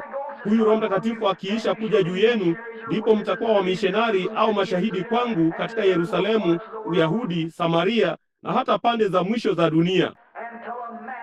Na mpaka mtu amejazwa na Roho Mtakatifu, si kwa elimu, si kwa theolojia, si kwa ufuasi wa kanisa. Amina. Amekuwa Yerusalemu na kujazwa na ubatizo wa Roho Mtakatifu, hastahili kuwa mimbarani. Hiyo ni kweli, kama mishonari ama chochote kile. Na wakati Filipo aliposhuka kwenda kule, mishonari wa kwanza aliyepata kutoka nje, aliposhuka kwenda Samaria, basi alipofika kule chini, alihubiri Injili, akawaponya wagonjwa na kuyafungua macho ya vipofu, akayafungua masikio ya viziwi. Kulikuwa na furaha kuu mjini. Na kila mahali mishonari wa kweli wa Mungu au mhubiri aendapo, kuna kengele za furaha zinazolia za ufufuo wa Kristo. Huwezi kuweka mauti na uzima pamoja, zitatengana. Amina. Ndipo Kristo anapoingia katika moyo wa mwanadamu, yeye hukutenga na vitu vilivyokufa vya ulimwengu, ukaingia katika tumaini lililo hai na kuwa kiumbe kipya katika Kristo Yesu, naye anakuwa mtu mpya. Ninawaambia ndugu zangu, kama ulimwengu unahitaji kitu chochote leo, ni kuhubiriwa ufufuo halisi wa kweli wa Kristo. Wanasema, njoo ukae pamoja nasi, jioni mchana unakwisha. Vema, tuliwasikia hao wanawake walichosema, tunashangaa kama yote ni kweli vya kutosha. Wakienda zao kidogo wakiwazia juu ya kitu kingine, lakini akasema, karibu sasa kwa muda kidogo tu. Wakasema, karibu sasa ukae pamoja nasi. Alifanya kama anataka kuendelea mbele. Mara nyingi yeye hufanya hivyo apate tu kuona kile utakachofanya. Hiyo ni kweli. Kwa hiyo baada ya kitambo kidogo wakamsihi, wakasema, karibu ndani. Wakaingia, labda wakachukua menyu, wakasema, sasa utakula chakula gani cha jioni? Na wakaanza wakasema, kaa pamoja nasi, tunakupenda wewe sana. Mbona tungependa kukuchukua kama mchungaji wetu. Kuna kitu kukuhusu wewe ambacho ni tofauti na watu wengine. Kuna kitu fulani kukuhusu wewe, unayaeleza maandiko tofauti kidogo na watu wengine. Tungependa tu wewe uende pamoja nasi. Tungependa ukutane na rafiki yetu Petro, Yakobo na Yohana na hao wengine. Tuna marafiki kadhaa waliokuwa mfuasi wa Yesu, nasi tungependa wewe uingie. Inaonekana kana kwamba unajua mengi sana juu yake. Na ilikuwa ni yeye mwenyewe. Huyo alikuwa ni yeye. Ameketi karibu nawe mara nyingi. Hapa yeye amesimama pale, naye akaanza kuzungumza nao. Na kwa hiyo muda si muda, mwajua, wakati alipoutoa ule mkate, aliutoa mkate. Sasa macho yao yalipofushwa, naye akaumega mkate. Alipoinua macho yake na kuubariki na kuuvunja, ndipo macho yao yakafumbuliwa. Napenda hilo. Macho yao yakafumbuliwa. Kama kuliwahi kuwa na wakati ambapo kanisa la Kristo linahitaji kufumbuliwa macho yake, ni leo hii, kumegwa tena kwa mkate. Macho yao yalifumbuliwa, nao wakamtambua kuwa ndiye. Lo, rafiki, je, yeye amewahi kuyafumbua macho yako namna hiyo? Je, amewahi kukubariki namna hiyo? Je, amewahi kukutenga na mambo ya ulimwengu, akakutenga wakati wa kuvunja na wa kufungua? Hicho ndicho kanisa linahitaji leo hii, ni wakati wa kuvunja na wa kufungua. Na macho yake yakafumbuliwa. Macho yao yakafumbuliwa hasa, nao wakamtambua. Jinsi tu alivyoufanya mkate ule, hivyo ndivyo walivyomtambua. Jamani, ni mara ngapi hapa si muda mrefu uliopita, mama mmoja alikuwa chini hapa pembeni, alikuwa na TB. Nadhani ameketi kanisani asubuhi ya leo. Siwezi kulikumbuka jina la huyo mwanamke. Anaishi ng'ambo. Reese. Asante dada. Hiyo ni kweli. Bibi Reese alikuwa amelala pale, alikuwa na watoto 3 ama 4, nami nikashuka kwenda kumwombea. Alikuwa ametumwa kutoka kwenye hospitali hapa juu apate kufa. Na kwa hiyo nikashuka kwenda kumwombea. Basi kulikuwa na kafiri jirani yangu, naye alifanya kazi hapa serikalini, Bwana Andrews. Kwa hiyo nilikuwa nikipita kona kwa maskini baiskeli yangu. Nami nilikuwa nimemwombea mwanamke huyo siku kadhaa usiku kabla ya hapo. Nikaenda nyumbani. Nilipokuwa nimeketi barazani, Bwana alinionyesha ono ya kwamba mwanamke huyo angeishi. Kwa hiyo nikashuka kule, nikasema, nina Bwana asema hivi kwa ajili yako, utaishi. Naye akasema, Lo, Mungu ashukuriwe, maskini mama huyo. Nikasema, je, utasimama na kubatizwa katika jina la Bwana ukimuitia yeye na kuoshwa dhambi yako? Akasema, nitafanya chochote ambacho Mungu ananiagiza kufanya. Njoo tu na unielekeze na uniambie, nami nitalifanya. Nikasema, vema. Asubuhi kadhaa baada ya hapo nikakutana na mtu akishuka mtaani kule, na ilikuwa ni Bwana Andrews. Akasema, aise, ngoja kidogo hapo mhubiri, yapata majira kama haya ya asubuhi nadhani. Basi akasema, ngoja kidogo hapo mhubiri. Akasema, kwani unaenda wapi? Nikasema, kwenye duka la vyakula. Kasema, hivi huna aibu? Nikasema, ati nini? Kasema, kumwambia maskini yule mama pale anayekufa mle ndani ya kwamba ataishi. Nikasema, vema, ataishi. Akasema, unajuaje kuwa ataishi? Nikasema, Yesu amesema hivyo. Hiyo ndiyo sababu najua. Kasema, unajuaje? Nikasema, alinionyesha ono lake. Jinsi tu alivyofanya hilo, nilijua itakuwa hivyo. Hiyo ni kweli. Akasema, ningejionea aibu. Kasema, unazunguka tu na kuwadanganya watu namna hiyo. Kasema, unapaswa kuona aibu. Sasa najua kidogo ni vigumu kwangu kwanza kukutana nawe na kuzungumza nawe namna hiyo. Nikasema, hiyo ni sawa. Una mawazo yako mwenyewe nami nina yangu pia. Nikapanda maskini baiskeli yangu nikaendelea. Siku mbili baada ya hapo, mke wake akiwa ni mwanamke Mkristo akawa mgonjwa. Nikaenda kule nikasema, Bwana Andrews, naweza kukufanyia jambo fulani? Akasema, sasa angalia hapa. Kasema, tunaye daktari mzuri. Kasema, hatuhitaji msaada wowote kutoka kwako. Nami nikasema, asante. Nikasema, najua una daktari mzuri. Ndipo akalitaja jina lake, na yeye ni daktari mzuri hapa wa mjini, rafiki yangu. Nikasema, ni daktari mzuri. Akasema, ana kidole tumbo, tutakiondoa na hakuna lingine. Kasema, hatuhitaji maombi hapa. Nikasema, haya Bwana Andrews, sikuuliza hilo. Nikasema, nilitaka tu kukuambia kuwa ningeweza kukata kuni zako, ningeweza kukufanyia chochote nilichoweza, kukuwashia moto, makaa, chochote ambacho ningeweza kufanya. Kwa hiyo alikuwa na madharau sana juu yake. Hakutaka uhusiano wowote na maombi. Nikasema, sawa. Kwa hivyo nikarudi nyumbani. Basi nilipofanya hivyo, mbona wakampeleka hospitalini. Basi kesho yake asubuhi nikaanza kushika doria.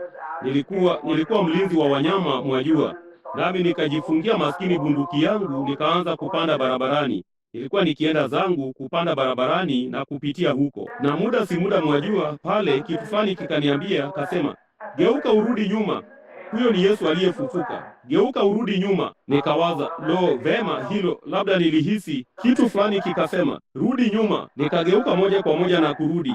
Nikapigia simu shirika la utumishi wa umma. Nilikuwa nikishika doria kwenye nyaya za juu pia, kwa hiyo nikapiga simu, nikawaambia sitafanya kazi siku hiyo. Kidogo kulikuwa na mvua ya manyunyu, ingawa si ya kutosha kunizuia kufanya kazi, lakini nikarudi tu nyuma. Sikujua kwa nini. Nikaketi na kuitenganisha maskini bunduki yangu. Nilikuwa nimesimama pale nikiipiga msasa. Meda akaniambia, mke wangu akasema, kwa nini umerudi? Nikasema, sijui. Aliniambia tu nirudi. Kutii ni bora kuliko dhabihu, kusikia kuliko mafuta ya beberu. Nimerudi tu. Niliketi chini pale na nilikuwa nikipiga msasa maskini ile bunduki kuukuu. Na muda si muda, mwajua, nikaona akipitia karibu na nyumba, na huyu hapa anakuja na kofia yake imeinamishwa, mwajua, na kamasi ikining'inia kutoka puani mwake, naye akaingia. Akasema, Bibi Branham. Kasema, abe, je, mhubiri yuko hapa? Kasema, ndiyo. Kasema, karibu ndani Bwana Andrews. Kasema, alo mhubiri. Nami nikasema, habari za asubuhi Bwana Andrews. Keti. Alisema, ulisikia habari za Bibi Andrews? Nikasema, la. Kasema, vema. Kasema, atakufa mhubiri. Nikasema, hiyo ni mbaya sana. Nikasema, nachukia kusikia hayo. Nikasema, ingawa najua una daktari mzuri. Naye akasema, naam. Akasema, lakini haikuwa ni kidole tumbo. Nami nikasema, ati haikuwa? Sicho. Kasema, la, tuna mtaalamu pale sasa kutoka Louisville. Kasema, ni bonge la damu, liko saa chache tu kutoka moyoni mwake. Kasema, linaelekea moyoni mwake.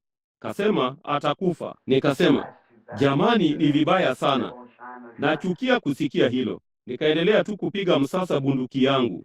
Akasema, vema. Akasema, vema, yeye ni mahututi sana. Nami nikasema, naam Bwana. Nikasema, hiyo ni nikamwacha atoe jasho kidogo. Kwa hivyo nikaendelea tu na kuendelea kuishughulikia bunduki yangu. Akasema, naam.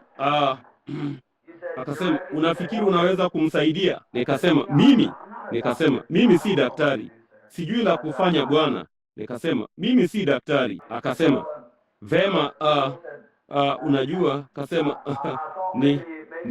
nilidhani labda ungeweza kumsaidia kidogo. Nami nikasema, unamaanisha nini? Akasema, vema, unajua kama yule mwanamke kule chini kwenye. Nikasema, kumbe. Nikasema, huyo hakuwa ni mimi, huyo alikuwa ni Bwana Yesu. Naye akasema, vema. Nikasema, nilidhani hukumwamini. Alinisimulia hadithi ndogo. Wakati mmoja bibi yake alikuwa ama shangazi yake, naamini ndiye, alikuwa ametoa ahadi angemlipa mhubiri mzee wa mzunguko $5 mwishoni mwa mwaka. Alikuwa amefua nguo wala hakuwa na pesa za kumlipa. Ndipo siku ya kufua ikafika, halafu mhubiri angekuwepo, naye hakuwa na pesa zozote. Naye alikuwa na shilingi ama ndururu ama chochote kilichogharimu kinoo kikubwa cha sabuni, naye akamtuma dukani. Akarudi na kusema alichukua kile kinoo cha sabuni na alikuwa analia. Kasema akanyosha mkono akachukua maskini aproni yake kubwa na kupangusa machozi. Naye alikuwa kwenye lile birika la kale kama ilivyowabidi mama zenu kufanya. Bila shaka mnabonyeza tu kitufe sasa. Hayo yamepita, mnaona. Lakini akaweka sabuni kwenye ubao wa kuoshea hivi na kuipaka. Alisikia kitu kikisugua. Ikatokea kwamba aliangalia chini na akatazama, hicho hapo kipande cha $5 cha dhahabu kimetokeza kwenye hicho kipande cha sabuni. Alikuwa amemwahidi yule mzee mhubiri wa mzunguko. Akasema, nikasema, hicho kiliingiaje humo? Kasema, vema, ninashangaa tu. Nikasema, Yesu aliyefufuka alifanya hivyo. Alitoa hiyo ahadi kwa moyo wote mwema. Alifikiri angeweza kufanya hivyo, naye Mungu alikuwa amemfanyia njia. Jinsi tu anavyofanya mambo, ndivyo unavyomtambua kwa yale tu afanyayo, mambo anayofanya, jinsi anavyoyafanya. Akasema, vema, nilishangaa siku zote. Akasema, siku zote imekuwa moyoni mwangu, nashangaa kama kulikuwako na. Nikasema, ati kama kulikuwako? Nilisema, kunaye Bwana Andrews. Akasema, vema ndugu Branham, unafikiri yeye angeweza kumsaidia mke wangu? Nikasema, hakika najua anaweza. Nikasema, hivi wewe? Akasema, je, utamuombea? Nikasema, la, wewe muombee. Nikasema, wewe ndiye utakayeomba. Akasema, vema, sijui jinsi ya kukariri sala. Nikasema, huko hakutafaa chochote kwa vyovyote vile kama ukikariri sala. Nikasema, piga magoti ukazungumze naye. Akasema, vema, nifanyeje hilo? Nikasema, sogeza tu kiti chako nyuma na ukae tu pale. Piga tu magoti pale juu yake kando ya meza uanze kuomba. Kwa hiyo akapiga magoti pale akaanza kuomba. Naye akasema, sasa, akasema, Mister, sijui jinsi ya kuzungumza na wewe. Akasema, lakini laiti ungalimsaidia tu mke wangu. Akasimama na kusema, aisee mhubiri, sasa hebu twende hospitalini tukazungumze naye. Kasema, labda kama tukishuka hospitalini. Nikasema, sawa. Mke wangu akajiandaa. Tukaenda huko nje. Naye bibi Andrews pale hata usingeweza kuona macho yake tena. Damu ilikuwa imetengana, wajua. Bonge la damu lilikuwa limesababisha damu maji. Wala usingeweza kuyaona macho yake. Nikamwangalia. Lo jamani. Mke wangu akaanza kulia. Nikapiga magoti nikaanza kuomba. Nikasema, Mungu mpendwa, ninaomba sasa ya kwamba wewe utamsaidia mwanamke huyu. Nikasema, kwa kuwa sisi sote hatuna tumaini na hatujiwezi. Daktari amefanya yote anayoweza kufanya na hata hivyo amelala hapa akifa. Nikasema, Mungu, tungeweza kufanya nini? Tungewezaje kufanya lolote sasa? Tunakuita wewe. Tunajua kwamba ulifufuka katika wafu na hai miongoni mwetu. Nawe unaonekana tu kama vile nuru inavyoonekana mikononi mwangu. Uko hapa. Nawe una uwezo wote na unaweza kufanya hivyo. Sasa Bwana, ikiwa tumepata kibali machoni pako, tunakuja kwa unyenyekevu na kuomba rehema kwa ajili ya mwanamke huyu. Nilipokuwa nikiomba, mambo yakaanza kutendeka namna hiyo. Nikatazama na nikamwona akija nyumbani kwangu akiwa na sambusa ya tofaa mkononi mwake akanipa. Nami nikaketi kwenye baraza ya mbele na kuanza kuikata sambusa hii ya tofaa na kuila. Nikasimama basi akiisha kuonyesha lile ono. Ilikuwa ni nini? Bwana aliyefufuka. Ilikuwaje? Yeye yuko miongoni mwa wanadamu. mambo niyafanyayo mimi, alimwambia yule mwanamke dhambi zake kisimani. Alielezea mahali Filipo alipokuwa chini ya mtini akiomba. Alijua mahali samaki alipokuwa aliyekuwa na sarafu kinywani mwake. Akasema, Baba ananionyesha kazi, nami ninatenda kazi vile vile, na mambo niifanyayo ninyi nanyi mtayafanya. Ni nini? Ni ufufuo. Alifufuka katika wafu, hajafa. Yuko papa hapa pamoja nasi sasa. Yeye ni halisi tu chumbani, kama vile nuru ilivyo. Yeye ni halisi vile vile. Mbona mtu miaka michache iliyopita hakujua umeme ulikuwa ni nini, lakini alikuwa na njaa moyoni mwake kutaka kujua ulikuwa ni nini. Aliamini angeweza kuufanya umulike. Thomas Edison naye alijaribu nyaya 10,000, lakini hata hivyo akapata kitu, naye akaupa ulimwengu umeme. Mwanadamu aliamini katika televisheni na mambo haya mengine yote. Mungu aliyaweka yote hapa, na kuna nguvu za Kristo aliyefufuka asubuhi ya leo papa hapa katika jengo hili, kumwokoa kila mwenye dhambi, kujaza kwa Roho Mtakatifu na kuponya kila ugonjwa uliopo ulimwenguni, ikiwa unajua tu waya sahihi ambao unaongoza kwake. Ni upendo na imani. Huo ndio waya sahihi.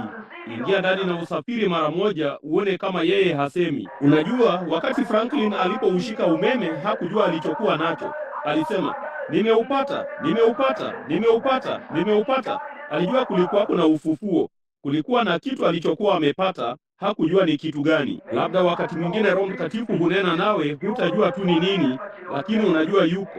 Jinsi tu yeye anavyolifanya, jinsi tu Mungu anavyofanya mambo, wanamtambua. Huyu Bwana Andrews basi nilipotoka na kumwambia, na siku ya tatu yapata nini mbili, vema yapata saa 2 tangu wakati huo, tukarudi nyumbani. Naye akaja. Huu ulikuwa ni upungufu hapa wakati huo. Alikuja kwa miguu huko. Walikuwa wamemuita wakasema, mke wako yuafa. Kasema, ana ming'oroto ya mauti kooni mwake, afadhali uje. Naye huyu hapa akarudi amejaa masikitiko. Kasema, ndugu Branham, kasema, daktari alisema atakufa. Kasema, yupo pale pale sasa. Akasema atakufa. Nikasema, lakini Bwana Yesu alisema ataishi. Kasema, vema, inawezekanaje? Kama akifa anaweza kuishi? Nikasema, tayari yu hai. Haleluya! Usisisimkwe na haleluya, inamaanisha Mungu wetu asifiwe. Kama kuliwahi kuwa na asubuhi ambayo haleluya zinapaswa kulia kutoka kwa watu, ni asubuhi ya leo. Hiyo ni kweli. Mungu wetu asifiwe, kwa maana kila kivuli cha mauti kimeondolewa. Yu hai. Angalieni. Naye akasema, vema sasa. Kasema, ataishije? Nikasema, hilo si langu kupiga hesabu. Ni mimi tu kuamini kile ambacho Mungu alisema atafanya. Kwa hiyo basi alikuwa na huzuni kubwa. Ndipo baada ya kitambo kidogo akaenda hospitalini. Huyu hapa anarudi, akapitia kando ya nyumba. Akaingia ndani mbio akasema, mhubiri, unajua kilichotukia? Nami nikasema, kitu gani Bwana Andrews? Nilikuwa bado nimeketi pale nikiendelea kupiga msasa mwajua. Akasema, unajua kilichotukia? Nami nikasema, kwani imekuwaje Bwana Andrews? Kasema, aliinuka, maji yote yamemtoka. Akasema, nafa kwa njaa. Kasema, walienda wakamletea supu ya nyama. Akasema, sitaki supu ya nyama, nataka nyama ya ndama na kabeji. Alikuwa na njaa. Ilikuwa ni nini? Ilikuwa ni nini? Kwa sababu alifufuka katika wafu. Mwanamke huyo alitoka hospitalini akiwa mwanamke mzima. Yuhai. Yuhai kuleta wokovu. Unaniuliza ninajuaje yuhai? Anaishi ndani ya moyo wangu. Hiyo ni kweli. Akaja karibu hapo. Basi siku 3 baada ya hapo niliinyosha miguu yangu kwenye baraza ya mbele, nikala karibu sambusa nzuri sana ya tofaa niliyowahi kula. Kwa nini? Yuhai alifufuka katika wafu. Maskini mwanamke huyu hapa alipoinuka kutoka kwenye kifua hicho kikuu, nayo hospitali ilisema atakufa. Alikuja huku kisha akakataa. Alifikiri ilikuwa ni ulokole kuja kubatizwa. Basi huku ameketi huko usiku mmoja akiwa na homa kali nyumbani kwake, angeweza kunisikia nikihubiri kule chini kupitia nyumbani kwake. Nilikuwa nikihubiri juu ya ubatizo wa maji. Akasimama akaja akayumbayumba akiingia kanisani, naye alikuwa ameketi pale pale nyuma. Naye akasema, lazima nibatizwe. Uvimbe mkubwa ulikuwa umevimba begani mwake. Bibi Weba hapa akaenda na kumchukulia vazi, akaja akamvika. Akaingia dimbwini akiwa na homa 104 na akabatizwa mle kulingana na yale aliyomwahidi Mungu. Na leo hii, hiyo imekuwa miaka kadhaa iliyopita.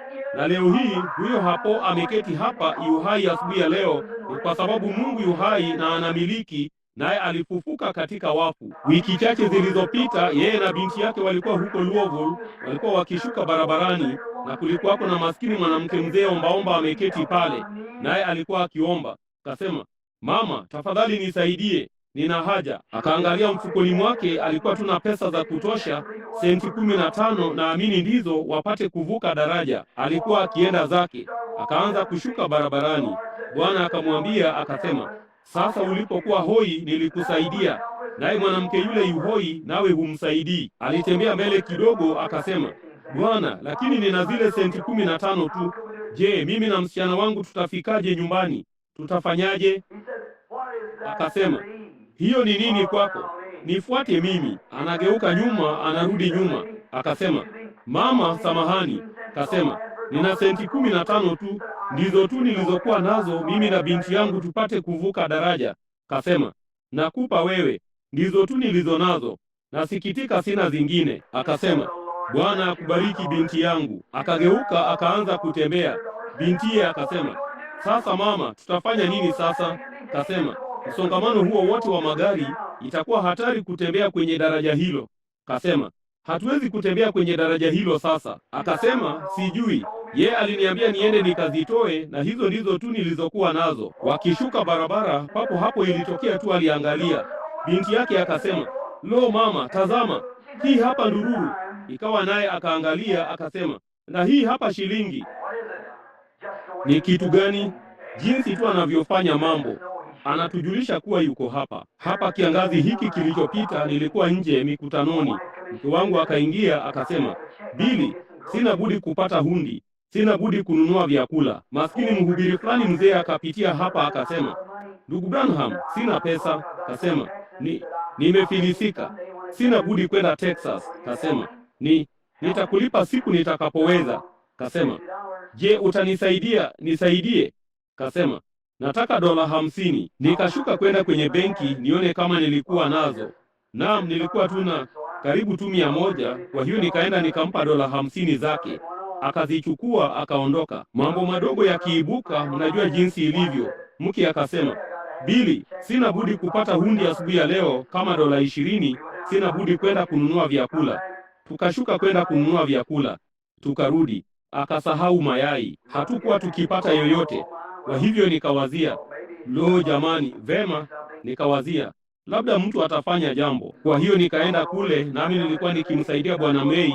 Kwa namna fulani nilikuwa, hakukuweko na mtu nyumbani bado, nami nilikuwa nikiokota uchafu kwa sepetu kule.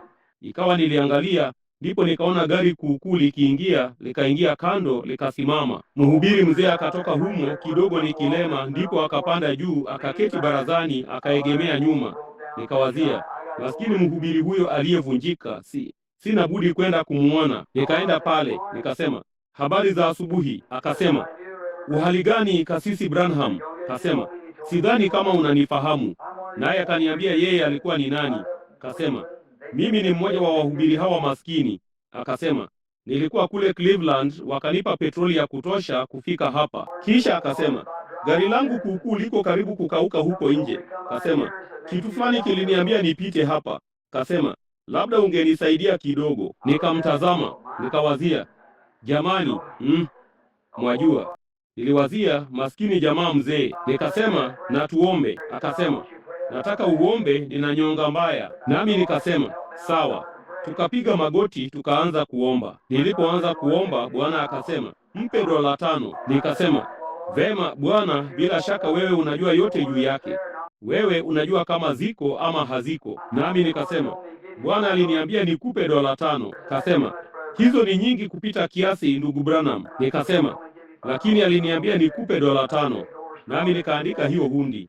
Nikasema, ipeleke kwa Strother, watakupa pesa. Nikawazia, sasa nini? Akatoka nje, akaondoka kwa gari, na alikuwa ameondoka kitambo kidogo. Kulikuwa na mtu aliyekuwa akifanya kazi kwenye nyumba kule, akaja pamoja na Bwana Luther. Akasema, aisee mhubiri. Nami nikasema, naam. Kasema, wajua, kasema, nina kuku 100 nyumbani. Kisha kasema, hao kuku wa siku nyingi, kasema, ninawapa wote chakula cha kuanzia na chochote kile na ulishaji, wala kasema, siwezi kuvifanya vitu hivyo kutaga. Akasema, karibu juma moja lililopita nilishuka, nikasema, Bwana, kama utanini tu, ikiwa utawafanya kuku hawa kutaga, nitatoa nusu ya mayai na kumpa mtu. Kasema, unajua, wakaanza kutaga. Kasema, kesho yake nikapata mayai 90. Akasema, nina kasha la mayai hapa, nataka kukupa $5 hasa. Ni nini? Jinsi tu yeye anavyofanya mambo. Ninajaribu kusema nini asubuhi ya leo? Ninajaribu kusema hivi ya kwamba Yesu Kristo yu hai na anatawala. Amefufuka katika wafu, aliumega mkate. Macho yao yakafumbuliwa, wakatambua ya kwamba ilikuwa ni yeye, jinsi tu yeye alivyofanya jambo lolote.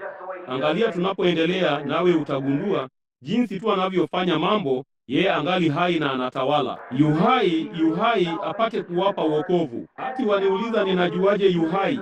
Anaishi ndani ya moyo wangu. Ujumbe wake ulikuwa, nendeni mkawaambie wanafunzi wangu nitakutana nao Galilaya. Na ujumbe wake ni leo, yeye atakutana nawe.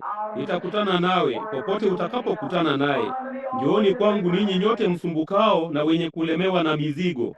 Lakini marafiki zangu, watu hao walishangaa walipomsikia mtu huyu ufuoni akisema, tweka wavu wako. Hawakujua. Nao watu hao wakienda zao Emau, walipotembea na kuzungumza naye, wala hawakujua. Na wengi wetu, marafiki zangu, tumekosa ile mede ya wito mkuu katika Kristo, ni kwa sababu hatukutambua. Mara nyingi kwenye kizimba cha hukumu kutakuwa na masikitiko unapotambua kwamba dini hiyo ya Yesu Kristo inaleta wokovu na furaha na shangwe, ambayo inaitwa kama Paulo alivyosema zamani za kale, kwa njia inayoitwa uzushi. Uzushi ni wazimu, mwajua. Kwa njia iitwayo uzushi ndivyo na mwabudu Bwana Mungu wa baba zetu, kwa njia inayoitwa uzushi. Mara nyingi unaona watu wenye furaha na wanaoshangilia na wamejaa Roho wa Mungu, ambapo uponyaji wa kiungu na nguvu na maajabu na miujiza hufanyika. Wanasema ni hiponozi, wanasema ni hivi vile au vinginevyo, lakini kama utasoma tu Biblia, ni Bwana Yesu Kristo. Kamwe humtambui. Kamwe hutambui yeye ni nani. Ninatumaini ya kwamba kabla siku hii haijapita, ya kwamba atafanya jambo fulani maishani mwako hata utamtambua, na ufufuo utachipuka moyoni mwako kama bado haujachipuza. Na hebu nawe utaona ndege wakiimba tofauti. Yesu mpendwa aliyefufuka asubuhi ya leo amefufuka katika wafu. Kwa hiyo hofu zote za mauti zimetoweka.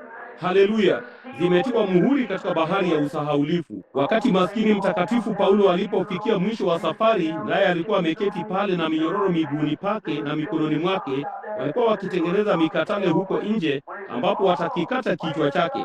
Waliposema, Paulo, unafikiri nini kuhusu hilo sasa? Akasema, nimevipiga vita vilivyo vizuri, mwendo nimeumaliza, imani nimeilinda, na tangu sasa nimewekewa taji ya haki.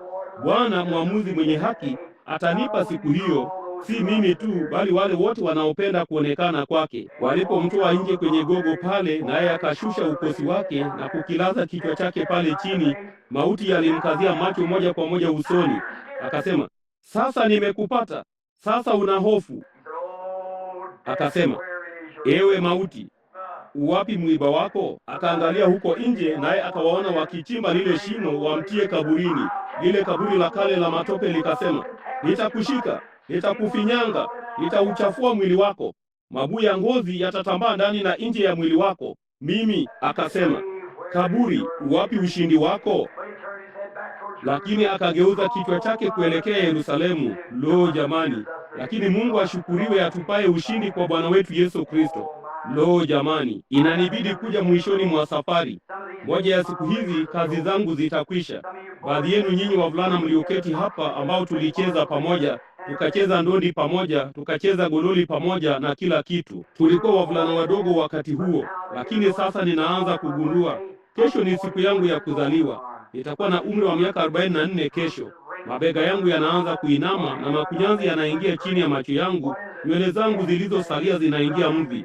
Ni nini? Mauti yanaingia, yanaendelea kunisaga. Lakini ndugu, wakati mauti upande mmoja yanasaga, uzima kwenye ng'ambo ya pili unafanywa upya tena. Hiyo ni kweli. Na moja ya siku hizi nyote mtasimama hapa makaburini ambapo waliyapanga, na kama nikifa kabla ya Yesu hajaja, wataimba amini tu. Mambo yote yanawezekana, amini tu. Utakapowasikia wakisema ameondoka, kisha wanyunyizie hayo madonge ya udongo juu ya jeneza, sijaondoka, ni hai bado, kwa sababu yeye yu hai. Hapana, moja ya asubuhi hizi tukufu za msimu wa kuchipua, wakati yote yamekwisha, nayo mabomu ya atomiki tayari yameulipua ulimwengu na kuurusha huko ng'ambo, nao umezunguka kote katika miaka na umetakaswa ukarudishwa, nayo mitende itainuka tena duniani, ufufuo wa viumbe vyote kama Mungu alivyofanya hapo mwanzo. Hakutakuwa na uchafuzi wa udongo, hakutakuwa na uchafuzi wa hewa, nayo mitende hakutakuwa na vijidudu wala magonjwa ya kuiharibu tena. Mitofaa haitazeeka kamwe. Haleluya! Itasimama. Na asubuhi fulani tukufu nzuri, wakati ndege wakubwa wanaruka kutoka kwa mti hadi mwingine, Yesu ataonekana hapa duniani tena, na atakapoonekana, wale waliokufa katika Kristo, Mungu atawaleta pamoja naye. Tutafufuka kwenye asubuhi ya Pasaka pia, tukutane na wapendwa wetu na kuwasalimu. Huo si utakuwa ni wakati mzuri sana? Nami ninaweza kusimama kule na kumwona mama yangu mzee ameketi kule nyuma ya jengo asubuhi ya leo, akizeeka na kutetemeka na amejaa upoozi, naye anaanza kuzeeka. Ninapoweza kumwona pale na kusema, mama, huyu ni mvulana wako. Nami nafika pale na kuwaona wapendwa wangu na marafiki zangu wapendwa walio hapa kanisani, maskini ndugu George Diak, wale wote walioshuka chini katika Kristo Yesu, marafiki zangu wote wapendwa watakapofufuka, nami ninaweza kukutana nao, na kisha niende huko na kusema, ni nani yule jamaa anayekuja pale? Huyo ni Paulo. Huyu hapa Sila anakuja. Huyu hapa Danieli. Huyu hapa Ezekieli. Hawa hapa hao wengine wote. Nasi tunaweza kushuka kupitia paradiso hii ya Mungu. Kutakuwa na ufufuo halisi baadhi ya asubuhi hizi rafiki. Tutakutana nawe. Yule mtoto mchanga aliyekufa mkubwa hivi atakuwa msichana, naye atamkumbatia mama yake na kuomboleza huko na kulia na kumsifu Mungu kwa ajili ya ufufuo wake mtukufu wa mwanawe Kristo Yesu. Siku moja tukufu itakuja. Tumeishi sasa kwa sababu tuna arabuni ya wokovu wetu, Roho Mtakatifu hapa akishuhudia ya kwamba kuna ufufuo. Ukoje? Wakati mmoja nilikuwa mwenye dhambi. Wakati mmoja singesimama nyuma ya mimbara hii. Wakati mmoja hungenisikia nikipaza sauti yangu na kusema amina. Ningeona aibu kufanya hivyo. Kungekuwa na wakati mmoja nisingekuwa na tone la chozi machoni mwangu. Ningeona aibu. Ilikuwa bilu mkubwa mbaya. Lakini siku moja Yesu Kristo alikutana nami katika nguvu za kufufuka kwake. Aliuponda moyo huo wa jiwe na kuutoa ndani yangu. Akaweka nia mpya, akaweka asili mpya, akaweka mtu mpya humu ndani. Na leo hii, kwa sababu yeye yu hai, mimi ni hai pia. Na baadhi ya siku hizi marafiki, nitakapofika mwisho wa safari, kama vile wewe tu na sisi wengine, na silaha zetu zimechakaa sana kutokana na vita. Lo jamani, angalia ile ngao ya kale, angalia ni mishale mingapi ya moto ambayo imenikinga nayo. Niko kule chini na ninahisi mawimbi yakiingia nafsini mwangu. Najua niko mwishoni mwa safari basi. Kama tu mama yangu pale, na kama wote wa Branham wanapozeeka sana, wanaanza kutetemeka kwa ugonjwa wa kutetemeka mwili. Nataka kusimama pale, haleluya, nikiegemea ile fimbo mwishoni mwa safari. Ninataka kutoa chapeo yangu na kuiweka chini ufuoni mwa bahari. Nipige magoti ufukoni na kuuchomeka upanga wa kale kwenye ala ya umilele na kuinua mikono yangu na kupaza sauti. Nami najua ninapopitia kwenye bonde la uvuli wa mauti, ile nyota ya asubuhi itakuja kuiangaza njia. Roho Mtakatifu atatandaza mbawa zake zinazometameta kuvuka Yordani ya kutisha iliyojaa matope na kuzipeleka nafsi zetu zilizochoka kwenye nchi bora. Naam Bwana, usiogope. Sitaogopa mabaya, kwa kuwa wewe u pamoja nami. Mauti yote yamemezwa katika ushindi. Mauti hayawezi kufanya lolote. Mwandishi mmoja alisema kwamba kitu pekee ambacho Mungu alikuwa ameyafanyia mauti, aliyaweka kwenye gari la kukokotwa na kuyafunga nira na kuyafungia kwenye magogo ya kufungia punda kwenye mkokoteni. Basi kitu pekee ambacho mauti anaweza kufanya ni kumvuta mwaminio kumpeleka mbele za Muumba wake. Hilo ndilo jambo pekee ambalo mauti anaweza kufanya.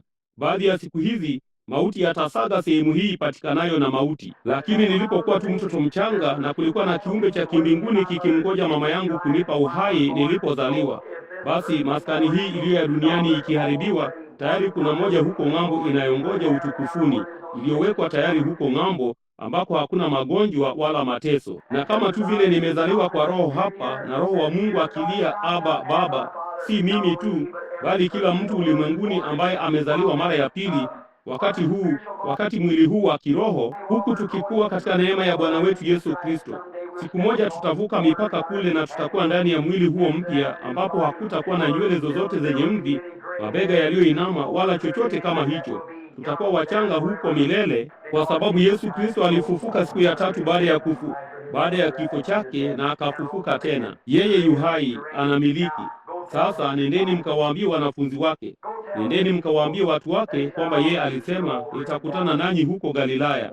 Moja ya siku hizi katika Galilaya ya Mungu, huko ng'ambo mahali fulani, ninatarajia kukutana na yeye katika amani, kwa sababu anaishi moyoni mwangu leo hii. Ninatumaini ya kwamba yeye ni vile vile na kila mmoja wenu. Na wakati sisi, samahani, nimechukua muda mwingi kupita kiasi hapa, yapata saa chache tu sasa hadi ibada ya shule ya Jumapili ianze. Na tuinamishe vichwa vyetu. Ee Mungu wa rehema, muumba wa mbingu na nchi, mwanzilishi wa uzima wa milele, mpaji wa kila zawadi njema, tunakushukuru wewe asubuhi ya leo kwa ajili ya kufufuka kwake Yesu Kristo. Miaka kama 1900 iliyopita asubuhi ya leo, tukio hili kuu lilitukia. Watu walikuwa wanaogopa kifo kabla ya hapo, lakini baada ya yeye kuja ndipo akaondoa hofu yote ya mauti. Na leo hii yeye yu hai na anamiliki mioyoni mwetu. Alisema baada ya kufufuka katika wafu, alisema, nitakuwa pamoja nanyi hata ndani yenu hata mwisho wa ulimwengu. Miaka 1900 na kitu imepita tangu tukio hilo, lakini asubuhi ya leo yeye waishi upya mioyoni mwetu. Tumekusanyika hapa asubuhi ya leo Bwana, kumwabudu yeye, kufundisha neno lake, kuhisi roho wake, kupeana mikono sisi kwa sisi na kusema Bwana asifiwe. Sisi kwa sisi, kwa sababu tunaamini ya kwamba alikufa na akafufuka tena. Tunaamini ya kwamba ndani yetu asubuhi ya leo Bwana, kwa neema ya Mungu, uzima usiopatikana na mauti unamiliki miilini mwetu. Tunaamini ya kwamba mle ndani mna roho wa Mungu asiyeweza kufa, ya kwamba hata kufa kamwe. Naye amenini, alisema, nitawapa uzima wa milele, hawataangamia kamwe, nami nitawafufua katika siku ya mwisho. Tunaamini Bwana, kwa sababu sisi ni mashahidi wa kufufuka kwake. Sasa Baba, tubariki siku nzima, wabariki wageni langoni petu, na jalia leo hii iwe siku ya furaha. Na kama kuna wale hapa asubuhi ya leo Bwana, ambao hawajapata kuzaliwa mara ya pili, ambao hawajui tukio la kuishi pamoja na Yesu katika uzima uliofufuka, katika maisha mapya ambapo pingu za kale na tamaa zote za mambo ya ulimwengu zimetupwa chini, wala hawajui maana ya kuwa kiumbe kipya katika Kristo Yesu, Roho Mtakatifu uwashukie leo hii, pulizia ndani ya utu wao uzima usiopatikana na mauti.